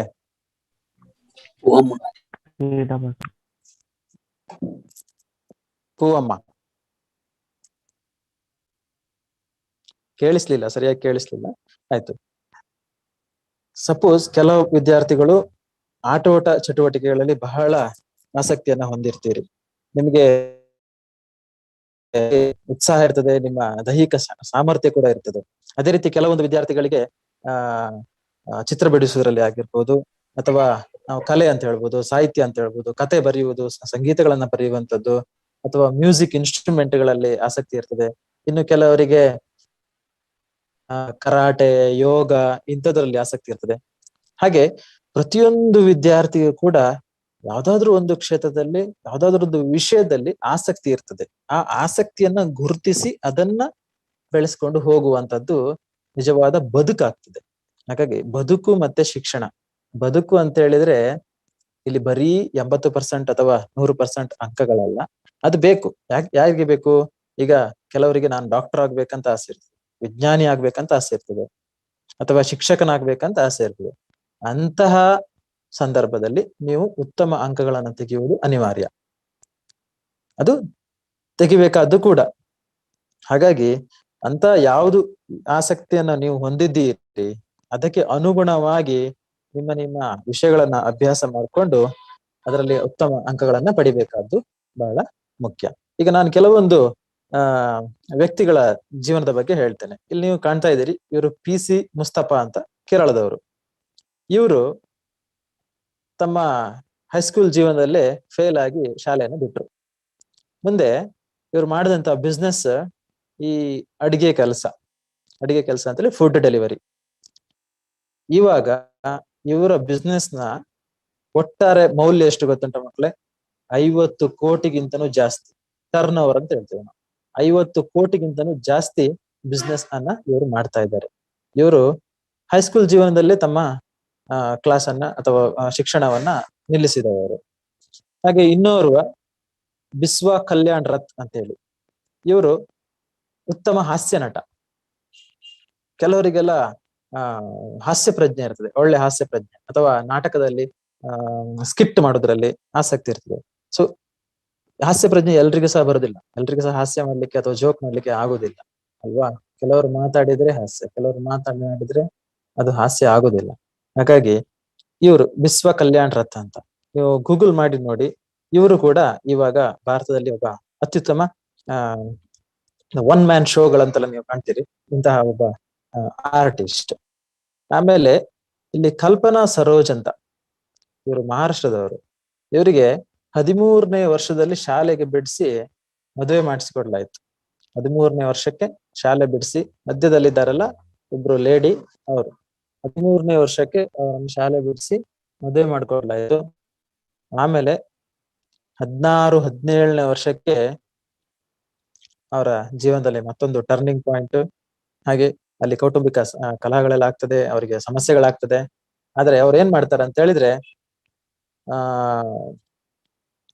ಬಟ್ಟೆ ತಯಾರಿಕೆಯ ಉದ್ಯಮವನ್ನ ಶುರು ಮಾಡ್ತಾರೆ. ಒಂದಷ್ಟು ಜನವನ್ನ ಟೈಲರಿಂಗ್ ಶಾಪ್ ಅನ್ನ ಇಟ್ಕೊಂಡು ಬಿಸ್ನೆಸ್ ಅನ್ನ ಸ್ಟಾರ್ಟ್ ಮಾಡ್ತಾರೆ. ಆಮೇಲೆ ನಿಧಾನಕ್ಕೆ ಕನ್ಸ್ಟ್ರಕ್ಷನ್ ವರ್ಕ್ ಗಳನ್ನ ಕೂಡ ಸ್ಟಾರ್ಟ್ ಮಾಡ್ತಾರೆ. ಇವತ್ತಿಗೆ ಇವರೊಂದು ದೊಡ್ಡ ಜನ, ನಾವು ಹೇಳೋದಾದ್ರೆ ದೊಡ್ಡ ಜನ ಅಂತ ಹೇಳಿದ್ರೆ ದೊಡ್ಡ ಉದ್ಯಮಿ. ಒಂದು 100 ಜನರಿಗೆ ಕೆಲಸವನ್ನ ಕೊಡುವಂತಹ ಒಂದು ಉದ್ಯಮಿ ಅಥವಾ ಕಾಂಟ್ರಾಕ್ಟರ್ ಕೆಲಸ. ಹಾಗೆ ಶಾಲೆ ಮಧ್ಯದಲ್ಲಿ ಬಿಟ್ಟಿದ್ರು ಕೂಡ ಇವರಿಗೆ ಜೀವನ ಮಾಡ್ಲಿಕ್ಕೆ ಕೊನೆಗೆ ಸಾಥ್ ಕೊಟ್ಟಂತದ್ದು ಇವರ ಆಸಕ್ತಿಯ ವಿಷಯ. ಆಮೇಲೆ ಕೈಲಾಶ್ ಖಟ್ಕರ್ ಅಂತ ಹೇಳಿ. ಇಲ್ಲಿ ಹಿಂದ್ಗಡೆ ಕಾಣ್ತಾ ಉಂಟು ಕ್ವಿಕ್ ಹೀಲ್ ಸೆಕ್ಯೂರಿಟಿ ಸಿಂಪ್ಲಿಫೈಡ್ ಅಂತ. ಇದೊಂದು ಆಂಟಿ ವೈರಸ್ ಸಾಫ್ಟ್ವೇರ್. ಇದು ಕ್ವಿಕ್ ಹೀಲ್ ಅಂತ ಹೇಳಿ. ಇದರ ಮ್ಯಾನೇಜರ್, ಡೈರೆಕ್ಟರ್ ಅಥವಾ ಏನೋ ಸ್ಥಾಪಕ ಅಧ್ಯಕ್ಷರು ಅಥವಾ ಫೌಂಡರ್ ಕೈಲಾಶ್ ಖಟ್ಕರ್ ಅಂತೇಳಿ. ಇವರು ಕೂಡ ತಮ್ಮ ಹೈಸ್ಕೂಲ್ ಜೀವನದಲ್ಲಿ ವಿದ್ಯಾಭ್ಯಾಸವನ್ನು ನಿಲ್ಲಿಸಿದವರು. ಇವರಿಗೆ ಈ ರೇಡಿಯೋ ರಿಪೇರಿ ಅಥವಾ ಸಣ್ಣ ಪುಟ್ಟ ಎಲೆಕ್ಟ್ರಾನಿಕ್ ಎಕ್ವಿಪ್ಮೆಂಟ್ ಗಳನ್ನ ನೋಡುವುದು, ಅದನ್ನ ಕಲಿಯುವುದು ಅಂತ ಹೇಳಿದ್ರೆ ಬಹಳ ಆಸಕ್ತಿ ಚಿಕ್ಕಂದಿನಿಂದ. ಏನ್ ಮಾಡ್ತಾರೆ, ಆ ವಿದ್ಯಾಭ್ಯಾಸವನ್ನು ನಿಲ್ಲಿಸಿದವರೇ ಒಂದು ಎಲೆಕ್ಟ್ರಿಕ್ ಶಾಪ್ ಅಲ್ಲಿ ಕೆಲ್ಸಕ್ಕೆ ಸೇರ್ಕೊಂಡಿರ್ತಾರೆ. ಆಮೇಲೆ ಸಣ್ಣ ಸಣ್ಣ ಎಲೆಕ್ಟ್ರಿಕ್ ಎಕ್ವಿಪ್ಮೆಂಟ್ ಗಳನ್ನ ಕಲಿತಾರೆ, ಹೇಗೆ ಅದನ್ನ ರಿಪೇರಿ ಮಾಡುದು ಅಂತ. ಆಮೇಲೆ ಆಲೋಚನೆ ಮಾಡ್ತಾರೆ, ಇದನ್ನ ನಾವೇ ತಯಾರಿ ಮಾಡಿದ್ರೆ ಹೇಗೆ ಅಂತೇಳಿ. ಕೊನೆಗೆ ಆ ಒಂದು ಕಾಲಘಟ್ಟದಲ್ಲಿ ಈ ಕಂಪ್ಯೂಟರ್ಗಳು ಅತ್ಯಂತ ಜಾಸ್ತಿ ಬಳಕೆಯಲ್ಲಿ ಬರ್ತಾ ಇದ್ದಂಥವು. ಅವರಿಗೆ ಕಂಪ್ಯೂಟರ್ ಬಗ್ಗೆ ಆಸಕ್ತಿ ಹುಟ್ಟಿತು. ಕಂಪ್ಯೂಟರ್ಗೆ ಅತಿ ಅವಶ್ಯಕವಾದಂತಹ ಆಂಟಿ ವೈರಸ್ಗಳು, ಅದರ ಬಗ್ಗೆ ಅವರಿಗೆ ಆಸಕ್ತಿ ಹುಟ್ಟಿತು. ಆಮೇಲೆ ನಡುವಲ್ಲಿ ಕಂಪ್ಯೂಟರ್ ವಿಷಯದಲ್ಲಿ ಹೆಚ್ಚಿನ ಪರಿಣತಿಯನ್ನು ಪಡೆದು ಈ ಒಂದು ಸಂಸ್ಥೆಯನ್ನು ಹುಟ್ಟುಹಾಕಿ ಇವತ್ತಿಗೆ 500 ಕೋಟಿಗಿಂತಲೂ ಜಾಸ್ತಿ ಉತ್ಪಾದನೆ ಅಥವಾ ಬಿಸ್ನೆಸ್ ಟರ್ನ್ ಓವರ್ ಅನ್ನ ಹೊಂದಿರುವಂತಹ ಒಂದು ಕಂಪನಿಯನ್ನ ಇವರು ಹೊಂದಿದ್ದಾರೆ. ಹಾಗಾಗಿ ಈ ಎಲ್ಲ ಇನ್ನೋರ್ವ ಎಕ್ಸಾಂಪಲ್ ಸಂದೀಪ್ ಮಹೇಶ್ವರಿ ಅಂತ, ಒಂದು ಒಳ್ಳೆಯ ಫೋಟೋಗ್ರಾಫರ್. ಕೆಲವರಿಗೆ ಫೋಟೋಗ್ರಫಿಯಲ್ಲಿ ಉತ್ತಮ ಆಸಕ್ತಿ ಇರ್ತದೆ, ಹಾಗಾಗಿ ಫೋಟೋಗ್ರಫಿ ಕೂಡ ಒಳ್ಳೆಯ ಆದಾಯವನ್ನ ನಿಮ್ಗೆ ತಂದು ಕೊಡ್ಬೋದು. ಆ ವಿಷಯದಲ್ಲೂ ಕೂಡ ನೀವು ಮುಂದುವರಿಬಹುದು. ಇದಕ್ಕೆಲ್ಲ ಡಿಗ್ರಿ ಅಥವಾ ಉನ್ನತ ಶಿಕ್ಷಣ ಏನು ಅವಶ್ಯಕತೆ ಇರುವುದಿಲ್ಲ. Camera knowledge, common sense, light ಗಳನ್ನ ಹೇಗೆ ಬಳಸಬೇಕು, ಯಾವ ಆಂಗಲ್ ಅಲ್ಲಿ ಫೋಟೋಗಳನ್ನು ತೆಗಿಬೇಕು, ಮತ್ತೆ ಆಸಕ್ತಿ ಬೇಕು. ಆಸಕ್ತಿ ಅಂದ್ರೆ ಇಂಟ್ರೆಸ್ಟ್, ಅದು ತುಂಬಾ ಮುಖ್ಯವಾದಂತ ವಿಷಯವಾಗಿದೆ. ಹಾಗೆ ಹಲವಾರು ಇಂತಹ ಗಣ್ಯ ವ್ಯಕ್ತಿಗಳು ನಿಮ್ಗೆ ಕಾಣ್ಲಿಕ್ಕೆ ಸಿಗ್ತಾರೆ. ಉನ್ನತ ಸಾಧನೆಯನ್ನ ಮಾಡಿದವರಿದ್ದಾರೆ. ಎಲ್ರೂ ಕೂಡ ಶಿಕ್ಷಣದಲ್ಲಿ ದೊಡ್ಡ ದೊಡ್ಡ ಡಿಗ್ರಿಯನ್ನ ಪಡೆದುಕೊಂಡವರೇ ಆಗಿರುವುದಿಲ್ಲ. ಹಾಗಾಗಿ ಒಂದು ವೇಳೆ ನಿಮ್ಮಿಂದ ಯಾವ್ದಾದ್ರು ಪರೀಕ್ಷೆಯಲ್ಲಿ ಹೆಚ್ಚಿನ ಅಂಕಗಳನ್ನ ಗಳಿಸ್ಲಿಕ್ಕೆ ಸಾಧ್ಯತೆ ಆಗದೇ ಇದ್ದ ಪಕ್ಷದಲ್ಲಿ, ಅಥವಾ ನಿಮ್ಗೆ ಓದ್ಲಿಕ್ಕೆ ತಲೆಗೆ ಹತ್ತುತ್ತಾ ಇಲ್ಲ, ತಾನಿನ್ನು ಓದ್ಲಿಕ್ಕೆ ಸಾಧ್ಯ ಇಲ್ಲ ಆ ಒಂದು ಡಿಸಿಷನ್ಗೆ ನೀವು ಬಂದು ಬಿಟ್ರೆ, ನನ್ನಿಂದೇನು ಮಾಡ್ಲಿಕ್ಕೆ ಆಗುದಿಲ್ಲ, ನನ್ನ ಜೀವನವೇ ವ್ಯರ್ಥ ಆಯ್ತು ಅಂತ ಒಂದು ಮನೋಭಾವನೆಗೆ ಯಾರು ಕೂಡ ಬರಬಾರ್ದು. ನಿಮ್ಮಲ್ಲಿ ಪ್ರತಿಯೊಬ್ಬರಲ್ಲಿಯೂ ಒಂದು ಟ್ಯಾಲೆಂಟ್ ಉಂಟು, ಆಸಕ್ತಿಯ ವಿಷಯ ಉಂಟು. ಅದನ್ನ ಗುರುತಿಸಿ ಅದನ್ನ ಬೆಳೆಸ್ಕೊಂಡು ಅದರಲ್ಲಿ ನೀವು ಜೀವನವನ್ನ ಕಾಣಬೇಕು. ಹಾಗಾಗಿ ನನ್ನ ಒಂದು ಕಿವಿಮಾತು, ಯಾರು ಈ ಒಂದು SSLC ಪರೀಕ್ಷೆಯನ್ನ ಅತ್ಯಂತ ವಿಶ್ವಾಸ ಪೂರ್ವಕವಾಗಿ ತೆಗೆದುಕೊಂಡಿದ್ದೀರಿ, ನೀವು ಉತ್ತಮ ಅಂಕಗಳನ್ನ ಖಂಡಿತವಾಗಿಯೂ ಪಡೆದುಕೊಳ್ತೀರಿ. ಏನು ನಮ್ಮ ಸತೀಶ್ ಸರ್ ಅವರು ಯಾವ ರೀತಿಯ ನಿಮ್ಗೆ ಒಂದು ಈಗ ತರಬೇತಿಯನ್ನ ಕೊಟ್ಟಿದ್ದಾರೆ, ಪರೀಕ್ಷಾ ಪೂರ್ವ ತಯಾರಿ ಸಿದ್ಧತೆಗಳನ್ನ ಏನ್ ಹೇಳಿಕೊಟ್ಟಿದ್ದಾರೆ, ಅದನ್ನ ಈ ಒಂದು 15 ದಿವಸಕ್ಕೆ ಚಾಚು ತಪ್ಪದೆ ನೀವೆಲ್ಲರೂ ಪಾಲಿಸಿ ಖಂಡಿತ ಉತ್ತಮ ಅಂಕಗಳನ್ನ ಪಡೀಲಿಕ್ಕೆ ಸಾಧ್ಯತೆ ಉಂಟು.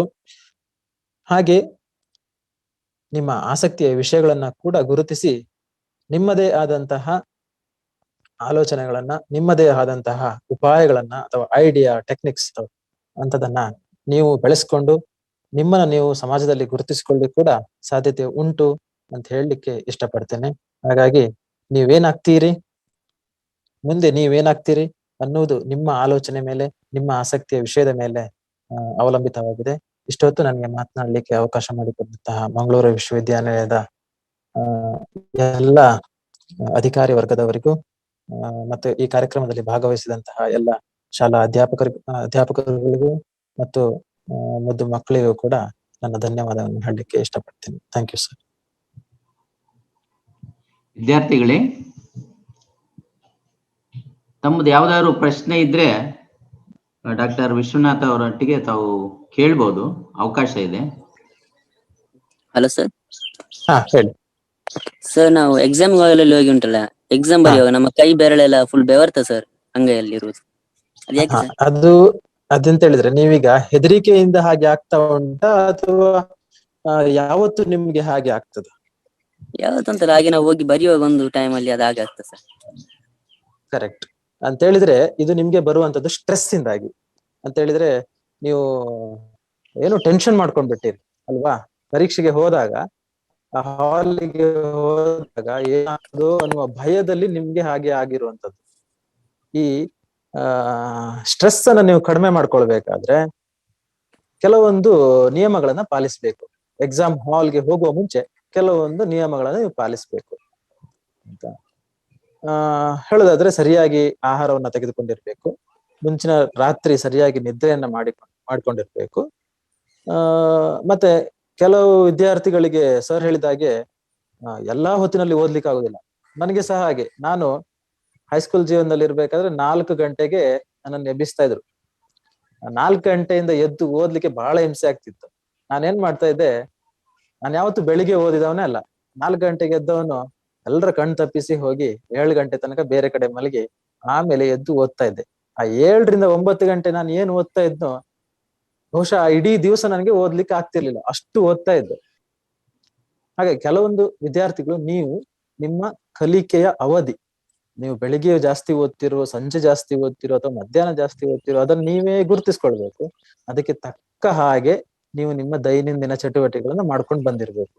ಅದು ಆಹಾರವನ್ನ ತೆಗೆದುಕೊಳ್ಳೋದಾಗ್ಲಿ, ನೀರನ್ನ ಸೇವಿಸೋದಾಗ್ಲಿ, ನಿದ್ರೆ ಮಾಡೋದಾಗ್ಲಿ, ಅಥವಾ ಕೆಲವೊಂದು ಚಟುವಟಿಕೆಗಳನ್ನ ಮಾಡೋದಾಗ್ಲಿ, ಇದನ್ನ ಮಾಡ್ಬೇಕು. ಮತ್ತೆ ಪರೀಕ್ಷೆ ಕೊಠಡಿ ಒಳಗೆ ಹೋದ ಮೇಲೆ ಒಂದು 5 ನಿಮಿಷ ಅಥವಾ ಒಂದು 2 ನಿಮಿಷ, ನೀವು ಆದಷ್ಟು ಬೇಗ ಹೋಗಿರ್ತೀರಿ, ಒಂದು 5 ನಿಮಿಷ ಕೂಲ್ ಆಗಿ ಸೈಲೆಂಟ್ ಆಗಿ ಎಲ್ಲಿ ಸಹ ಆಚೆ ಈಚೆ ನೋಡದೆ ನಿಮ್ಮ ಗಮನವನ್ನ ನಿಮ್ಮ ಕೇವಲ ಉಸಿರಾಟದ ಮೇಲೆ ಕೊಡಿ. ಮತ್ತೆ ಮನಸ್ಸಿನಲ್ಲಿ ಎಣಿಸ್ಕೊಳ್ಳಿ, ಏನಿಲ್ಲ, ನಾನು ಆರಾಮ್ಸೆ ಪರೀಕ್ಷೆ ಬರೀಬಹುದು, 1 ಗಂಟೆ ಅವಧಿ ಉಂಟು, ಇಂತಿಷ್ಟು ಸಮಯದಲ್ಲಿ ನಾನು ಕೂಲ್ ಆಗಿ ಬರಿತೇನೆ, ಇಂತಿಷ್ಟು ಓದಿದ್ದೇನೆ, ಏನು ಭಯ ಇಲ್ಲ ನನ್ಗೆ, ಏನು ಭಯ ಆಗ್ತಾ ಇಲ್ಲ ನನಗೆ, ನಾನು ಆರಾಮ್ಸೆ ಪರೀಕ್ಷೆ ಬರೀತೇನೆ ಅಂತೇಳಿ ನೀವು ಮನಸ್ಸಲ್ಲೇ ಅನ್ಕೊಳ್ಳಿ. ಅವಾಗ ಏನು ಪ್ರಾಬ್ಲಮ್ ಆಗ್ತಿಲ್ಲ. ಅದಾಯ್ತಾ? ಬೆವರುದು ಇದೆ, ಈ ಸ್ವಲ್ಪ ಹೆದರಿಕೆ ಇರ್ತದಲ್ಲ, ಈ ಸ್ಟ್ರೆಸ್ ಇದೆಯಲ್ಲ, ಸ್ಟ್ರೆಸ್ ಇಂದಾಗಿ ನಿಮ್ಗೆ ಕೈ ನಡುಗುದು, ಭಯ ಆಗೋದು. ಮತ್ತೆ ನೀವು ಎಕ್ಸಾಮ್ ಹಾಲ್ ಒಳಗೆ ಹೋದ ತಕ್ಷಣ ಟೀಚರ್ ಏನೋ ಇದ್ದಾರೆ, ಜೋರ್ ಇದ್ದಾರೆ, ಆ ರೀತಿ ಏನು ಭಾವನೆ ಬೇಡ. ನಿಮ್ದೇನೋ ತಪ್ಪಾಗಿ ಬಿಡ್ತದೆ, ಆ ರೀತಿ ಯಾವ ಸಹ ಭಾವನೆ ಬೇಡ. ನಿಧಾನವಾಗಿ ಅವ್ರು ಏನ್ ಹೇಳ್ತಾರೆ ಅದನ್ನ ಕೇಳಿಸ್ಕೊಂಡು ಅದೇ ರೀತಿಯಾಗಿ ಉತ್ತರವನ್ನ ಬರಿತಾ ಹೋಗಿ. ಆಚೆ ಈಚೆ ಎಲ್ಲಿ ಸಹ ನೋಡ್ಬೇಡಿ, ಜಾಸ್ತಿ ಮಾತನಾಡ್ಬೇಡಿ. ಸರ್ ಹೇಳಿದ್ರು, ಪರೀಕ್ಷೆ ಹಾಲಿಗೆ ಹೋಗುವ ಮುಂಚೆ ತುಂಬಾ ಮಾತನಾಡುದು, ಗಟ್ಟಿಯಾಗಿ ಮಾತನಾಡುದು, ಇದೆಲ್ಲ ಒಳ್ಳೇದಲ್ಲ. ಆದಷ್ಟು ಸಂಯಮದಿಂದ ವರ್ತಿಸ್ಬೇಕು. ಗೊತ್ತಾಯ್ತಾ? ಹೌದು. ಕಾರ್ಯಕ್ರಮ ಸಂಯೋಜಕರು ಡಾಕ್ಟರ್ ಪ್ರಶಾಂತ್ ನಾಯಕ್ ಎತ್ಕೊಂಡು ಪ್ರಾಸ್ತಾವಿಕವಾದ ಪಾತಿರೇರು. ಪರೀಕ್ಷೆಯನ್ನು ಯಶಸ್ವಿಯಾದ ಎದುರಿಸಾಯರೆ ಸುಪ್ತ ಮನಸ್ಸನ್ನು ಬಳಸುವ ವಿಧಾನನು ಪ್ರಾತ್ಯಕ್ಷಿಕೆ ಮಲ್ತಿರು. ಸೊ ಮಂಗಳೂರು ವಿಶ್ವವಿದ್ಯಾನಿಲಯದ ಪರವಾಗಿ ಮತ್ತೊಮ್ಮೆ ತಮ್ಮೆಲ್ಲರನ್ನು ನಾನು ಸ್ವಾಗತಿಸುತ್ತೇನೆ ಹಾಗೂ ಪ್ರಾಸ್ತಾವಿಕವಾಗಿ ಒಂದೆರಡು ಮಾತನಾಡಲು ಇಷ್ಟಪಡುತ್ತೇನೆ. ನಮಗೆಲ್ಲ ತಿಳಿದಿರುವ ಹಾಗೆ ಇವತ್ತು ಜಗತ್ತಿನಾದ್ಯಂತ, ಮುಖ್ಯವಾಗಿ ಭಾರತದಲ್ಲಿ ಕೂಡ ಒಂದು ಸಂದಿಗ್ಧ ಪರಿಸ್ಥಿತಿ ಇದೆ. ಅದು ಬೇರೆ ಬೇರೆ ಕ್ಷೇತ್ರ, ಆರ್ಥಿಕ ಕ್ಷೇತ್ರ ಇರ್ಬೋದು, ಶೈಕ್ಷಣಿಕ ಕ್ಷೇತ್ರ ಇರ್ಬೋದು, ಹೀಗೆ ಬೇರೆ ಬೇರೆ ನೆಲೆಯಲ್ಲಿ, ಆರೋಗ್ಯದಲ್ಲಿ ಅಂತೂ ಹೇಳ್ಬೇಕಾಗಿಲ್ಲ, ತುಂಬಾ ಬವಣೆ ಪಡ್ತಾ ಇದ್ದಾವೆ. ಅದರಲ್ಲೂ ಮುಖ್ಯವಾಗಿ ಶಿಕ್ಷಣ ಎಷ್ಟು ಅಮೂಲ್ಯ ಅನ್ನುವಂಥದ್ದು ಎಲ್ಲರಿಗೂ ಗೊತ್ತಿರುವಂಥದ್ದು. ಅದರಲ್ಲೂ ಮುಖ್ಯವಾದ ಒಂದು ಭಾಗ ಪ್ರತಿಯೊಬ್ಬರ ಜೀವನದಲ್ಲಿ ಮತ್ತು ಮಕ್ಕಳಲ್ಲಿ, ವಿದ್ಯಾರ್ಥಿಗಳು ಮಾತ್ರವಲ್ಲ, ಮುಖ್ಯವಾಗಿ ಅವರ ಪೋಷಕರುಗಳಲ್ಲಿ ಈ SSLC PUC, ಅದರಲ್ಲೂ ಮುಖ್ಯವಾಗಿ SSLC ಒಂದು ಪ್ರಥಮ ಘಟ್ಟ, ಜೀವನದ ಒಂದು ಉತ್ತುಂಗಕ್ಕೆ ಏರ್ಲಿಕ್ಕೆ ಅಥವಾ ಒಂದು ಉಜ್ವಲ ಭವಿಷ್ಯವನ್ನ ಕಾಣಲಿಕ್ಕೆ SSLC ಎನ್ನುವಂಥದ್ದು ಒಂದು ಅತ್ಯುತ್ತಮವಾದ ಘಟ್ಟ. ಇದನ್ನ ಯಶಸ್ವಿಯಾಗಿ ಮಾಡಲಿಕ್ಕೆ ಇವತ್ತಿನ ಒಂದು ಪರಿಸ್ಥಿತಿಯಲ್ಲಿ ಸ್ವಲ್ಪ ಅತಂತ್ರತೆ ಇದೆ. ಆದರೂ ಕೂಡ ನಮ್ಮ ಕರ್ನಾಟಕ ಸರ್ಕಾರ ಮತ್ತು ಭಾರತ ಸರ್ಕಾರ ಮತ್ತು ಬೇರೆ ಎಲ್ಲ ಇದಕ್ಕೆ ಸಂಬಂಧಪಟ್ಟ ಅಧಿಕಾರಿಗಳು ಮುಖ್ಯವಾಗಿ ವಿದ್ಯಾರ್ಥಿಗಳನ್ನ ಗಮನದಲ್ಲಿಟ್ಟುಕೊಂಡು ಮತ್ತು ಅವರ ಪೋಷಕರನ್ನ ಗಮನದಲ್ಲಿಟ್ಟುಕೊಂಡು ಅನೇಕ ಯೋಜನೆಗಳನ್ನ, ಅಂದ್ರೆ ಅವರ ಉಜ್ವಲ ಭವಿಷ್ಯಕ್ಕೆ ಏನೋ ತೊಂದರೆ ಆಗದಾಗೆ ಅವರಿಗೆ ಶೈಕ್ಷಣಿಕವಾಗಿ ಪೂರಕವಾಗಿರುವಂತ ಅನೇಕ ಕಾರ್ಯಕ್ರಮಗಳನ್ನ ಮತ್ತೆ ಯೋಜನೆಗಳನ್ನ ಹಾಕಿಕೊಂಡಿದೆ. ಏನಂತ ಹೇಳಿದ್ರೆ, ಇವತ್ತಿನ ಪರಿಸ್ಥಿತಿಯಲ್ಲಿ ಮೊದಲಿನ ಹಾಗೆ ನಾವು ಶಿಕ್ಷಣವನ್ನು ನೀಡುವಂಥದ್ದು, ಅಂದ್ರೆ ಕ್ಲಾಸ್ ರೂಮ್ ಅಲ್ಲಿ ಶಿಕ್ಷಣವನ್ನು ನೀಡುವಂಥದ್ದು, ಕ್ಲಾಸ್ ತೆಗೆದುಕೊಳ್ಳುವಂಥದ್ದು ಮತ್ತೆ ಪರೀಕ್ಷೆಯನ್ನ ಮಾಡುವಂಥದ್ದು ಸ್ವಲ್ಪ ಕಷ್ಟದಲ್ಲಿದೆ. ಆದ್ರೂ ಕೂಡ ಮಕ್ಕಳ ಶಿಕ್ಷಣಕ್ಕೆ ಮತ್ತು ಅವರ ಭವಿಷ್ಯಕ್ಕೆ ಏನೋ ತೊಂದರೆ ಆಗದ ಹಾಗೆ ಸರ್ಕಾರ ಅನೇಕ ಒಳ್ಳೆಯ ಕಾರ್ಯಕ್ರಮಗಳನ್ನ ನಡೆಸ್ಕೊಳ್ತಾ ಬರ್ತಾ ಇದೆ. ತಜ್ಞರ ಒಪಿನಿಯನ್ ತೆಗೆದುಕೊಂಡು ಹೀಗಾಗಿ ಈಗಾಗಲೇ ನಮ್ಮ ಮಾನ್ಯ ಸಚಿವರು SSLC ಎಕ್ಸಾಮ್ ಮಕ್ಕಳಿಗೆ ಎಕ್ಸಾಮ್ ಮಾಡೋದ್ರ ಬಗ್ಗೆ ಈಗಾಗಲೇ ಒಂದು ವರದಿಯನ್ನ ನೀಡಿದ್ದಾರೆ. ಅವರು ಬೇರೆ ಬೇರೆ ನೆಲೆಯಲ್ಲಿ ಸುರಕ್ಷತಾ ದೃಷ್ಟಿಯನ್ನ ಇಟ್ಟುಕೊಂಡು ಈ SSLC ಎಕ್ಸಾಮ್ ಮಾಡೋ ಒಂದು ಯೋಜನೆಯನ್ನ ಹಾಕಿಕೊಂಡಿದ್ದಾರೆ.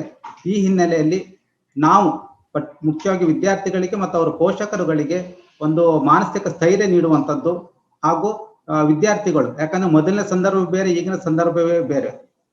SSLC ಮಕ್ಕಳು ಹೇಗೆ ಯಶಸ್ವಿಯಾಗಿ ಪರೀಕ್ಷೆಯನ್ನ ಪಾಸ್ ಮಾಡ್ಕೊಳ್ಬಹುದು, ಅವರ ಉಜ್ವಲ ಭವಿಷ್ಯಕ್ಕೆ ಹೇಗೆ ನೆರವಾಗ್ತದೆ ಅನ್ನೋದ್ರ ಬಗ್ಗೆ ಒಂದು ನೇರ ಸಂವಾದದ ಮೂಲಕ ಕಾರ್ಯಕ್ರಮವನ್ನ ಇಟ್ಟುಕೊಳ್ಳೋಣ ಅಂತ ನಮ್ಮ ಮಾನ್ಯ ಕುಲಪತಿಗಳು ಪ್ರೊಫೆಸರ್ ಪಿ ಸುಬ್ರಹ್ಮಣ್ಯ ಎಡಪಡಿತ ಅವರು ಹೇಳಿದರು. ಈ ಹಿನ್ನೆಲೆಯಲ್ಲಿ ಮಂಗಳೂರು ವಿಶ್ವವಿದ್ಯಾನಿಲಯ ತಮಗೆಲ್ಲ ಗೊತ್ತಿರುವಾಗ ಈಗಾಗಲೇ ಪ್ರೊಫೆಸರ್ ನರಸಿಂಹಯ್ಯ ಅವರು ಹೇಳಿದ ಹಾಗೆ 10 ಸರ್ಕಾರಿ ಶಾಲೆಗಳನ್ನ ದತ್ತು ಸ್ವೀಕರಿಸಿದೆ. ಇದು ಕರ್ನಾಟಕ ಸರ್ಕಾರ ಶಿಕ್ಷಣ ಸುಧಾರಣೆಗಳ ಕಾರ್ಯಕ್ರಮದ ಒಂದು ಭಾಗ. ಅದರಂತೆ ನಮ್ಮ ವಿಶ್ವವಿದ್ಯಾನಿಲಯವು 10 ಸರ್ಕಾರಿ ಶಾಲೆಗಳನ್ನ ದತ್ತು ಸ್ವೀಕರಿಸಿ ಅನೇಕ ಪ್ರಗತಿಪರ ಯೋಜನೆಗಳನ್ನ ಕೈಗೊಳ್ಳುತ್ತಾ ಬಂದಿದೆ ನಮ್ಮ ಕುಲಪತಿಗಳ ಮತ್ತು ಕುಲ ಸಚಿವರ ನೇತೃತ್ವದಲ್ಲಿ. ಅದರ ಒಂದು ಭಾಗವಾಗಿ ಇವತ್ತು ಈ ಕಾರ್ಯಕ್ರಮವನ್ನು ನಾವು ಆಯೋಜಿಸುತ್ತಿದ್ದೇವೆ. ಈ ಕಾರ್ಯಕ್ರಮಕ್ಕೆ ಮತ್ತೊಮ್ಮೆ ನಿಮ್ಮನ್ನು ಸ್ವಾಗತಿಸುತ್ತಾ, ಹಾಗೆ ನಮ್ಮ ಈ ಕಾರ್ಯಕ್ರಮಕ್ಕೆ ಅಧ್ಯಕ್ಷತೆಯನ್ನು ವಹಿಸುವವರು ನಮ್ಮ ಗೌರವಾನ್ವಿತ ಕುಲಪತಿಗಳು ಪ್ರೊಫೆಸರ್ ಪಿ ಸುಬ್ರಹ್ಮಣ್ಯ ಎಡಪಡಿತಾಯ. ಅವರ ಪರಿಚಯ ಎಲ್ಲರಿಗೂ ಇದೆ, ಯಾಕಂದ್ರೆ ನಮ್ಮ ತುಳುನಾಡಿನ ಒಬ್ಬ ಧೀಮಂತ ವ್ಯಕ್ತಿ, ಸಾಧನೆಯನ್ನ ಮಾಡಿ ಎಲ್ಲರಿಗೂ ಒಂದು ಲೀಡರ್ ಆಗಿ ನಮ್ಗೆ ತೋರಿಸಿಕೊಟ್ಟವರು. ಈಗಾಗಲೇ ತಮಗೆ ತಿಳಿದಿರುವ ಹಾಗೆ ಅವರು ವಿಶ್ವವಿದ್ಯಾಲಯದಲ್ಲಿ ಇಲ್ಲಿನ ವಿದ್ಯಾರ್ಥಿಯಾಗಿ ಪ್ರಥಮ ರ್ಯಾಂಕ್ ಪಡೆದು ಅನೇಕ ಸಂಶೋಧನೆ ಮಾಡಿ ದೇಶ ವಿದೇಶಗಳಲ್ಲಿ ಹೆಸರು ಗಳಿಸಿ ಮಾನವ ಸಂಪನ್ಮೂಲ ಅಭಿವೃದ್ಧಿ ಅಂತ ಏನ್ ಹೇಳ್ತವೆ ಅದರಲ್ಲಿ ಉತ್ತಮ ಸಂಶೋಧನೆ ಮಾಡಿ ರಾಷ್ಟ್ರೀಯ ಮತ್ತು ಅಂತಾರಾಷ್ಟ್ರೀಯ ಪ್ರಶಸ್ತಿಯನ್ನು ಪಡೆದವರು.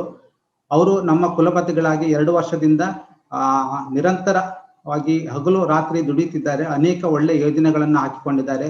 ಇದಕ್ಕೆ ಸಾಕ್ಷಿಯಾಗಿ ಅನೇಕ ಪ್ರಶಸ್ತಿ ಪುರಸ್ಕಾರಗಳು ಕೂಡ ನಮ್ಮ ವಿಶ್ವವಿದ್ಯಾನಿಲಯಕ್ಕೆ ಬಂದಿದೆ. ಮಾತ್ರವಲ್ಲ, ತಮಗೆ ತಿಳಿದಿರುವ ಹಾಗೆ ಕರ್ನಾಟಕ ಸರ್ಕಾರವು ರಾಷ್ಟ್ರೀಯ ಶಿಕ್ಷಣ ಯೋಜನೆ ನ್ಯಾಷನಲ್ ಎಜುಕೇಶನ್ ಪಾಲಿಸಿ 2020, ಸೊ ಇದರ ಕಾಮರ್ಸ್ ಮತ್ತು ಮ್ಯಾನೇಜ್ಮೆಂಟ್ ಇದನ್ನ ಕರ್ನಾಟಕದಲ್ಲಿ ಪರಿಣಾಮಕಾರವಾಗಿ ಅನುಷ್ಠಾನಗೊಳಿಸಲು ನಮ್ಮ ಕುಲಪತಿ ಅವರನ್ನ ಅಧ್ಯಕ್ಷತೆಯನ್ನಾಗಿ ಅವ್ರನ್ನ ನೇಮಕ ಮಾಡಿದ್ದಾರೆ. ಅದು ಕೂಡ ನಮ್ಮ ವಿಶ್ವವಿದ್ಯಾನಿಲಯಕ್ಕೆ ಸಲ್ಲಿದಂತ ಒಂದು ದೊಡ್ಡ ಕೊಡುಗೆ, ಒಂದು ಗೌರವ. ಹೀಗೆ ಅವರ ಪರಿಚಯ ಮಾಡ್ಲಿಕ್ಕೆ ಹೋದ್ರೆ ತುಂಬಾ ಸಮಯ ತೆಗೆದುಕೊಳ್ಳುತ್ತದೆ, ಈ ಸಂದರ್ಭದಲ್ಲಿ ಹೇಳಲಿಕ್ಕೆ ಹೋಗುವುದಿಲ್ಲ. ಆದ್ರೆ ಅವರ ಒಂದು ಈ ಕನಸಿನ ಅನೇಕ ಯೋಜನೆಗಳಲ್ಲಿ ಕೂಡ ಇದು ಒಂದು. ಒಬ್ಬ ಕುಲಪತಿಯಾಗಿ ಕೇವಲ ಒಂದು ನಮ್ಮ ಡಿಗ್ರಿ ಮತ್ತು PG PhD ವಿದ್ಯಾರ್ಥಿಗಳಿಗೆ ಮಾತ್ರ ಅವರು ಕಾನ್ಸಂಟ್ರೇಟ್ ಮಾಡಿ ಇದ್ ಮಾಡ್ಬೋದಿತ್ತು. ಹಾಗಲ್ಲ, ಎಲ್ಲ ವಿದ್ಯಾರ್ಥಿಗಳು, ಇವನ್ ಪ್ರೈಮರಿ ಹೈಸ್ಕೂಲ್ ವಿದ್ಯಾರ್ಥಿಗಳು ಬಗ್ಗೆಯೂ ನಾವು ಕಾಳಜಿ ವಹಿಸಬೇಕು, ಅದು ನಮ್ಮ ಜವಾಬ್ದಾರಿ. ಈ ಹಿನ್ನೆಲೆಯಲ್ಲಿ ಈ ಕಾರ್ಯಕ್ರಮ ಏನನ್ನು ಮಾಡ್ತಾ ಇದ್ದೇವೆ ಅದಕ್ಕೆ ಮುಖ್ಯ ಕಾರಣಕರ್ತರು, ಅದಕ್ಕೆ ಮಾರ್ಗದರ್ಶನ ನೀಡಿದಿರುವರು ನಮ್ಮ ಕುಲಪತಿಗಳು. ಅವರನ್ನು ತಮ್ಮೆಲ್ಲರ ಪರವಾಗಿ ಈ ಕಾರ್ಯಕ್ರಮಕ್ಕೆ ಸ್ವಾಗತಿಸುತ್ತೇನೆ.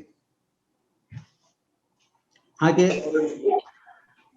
ನಮ್ಮ ಈ ಕಾರ್ಯಕ್ರಮಕ್ಕೆ ಇನ್ನೋರ್ವ ಮುಖ್ಯ ವ್ಯಕ್ತಿ, ಮತ್ತೆ ಇವತ್ತು ನಾವು ಕರ್ನಾಟಕ ಸರ್ಕಾರದ ಶಿಕ್ಷಣ ಸುಧಾರಣೆಗಳ ಕಾರ್ಯಕ್ರಮ ಅಂತ ಕರ್ನಾಟಕದಾದ್ಯಂತ ಎಲ್ಲಿ ಏನು ಮಾಡ್ತಾ ಇದ್ದೇವೆ, ತಮಗೆ ಗೊತ್ತಿರಬಹುದು.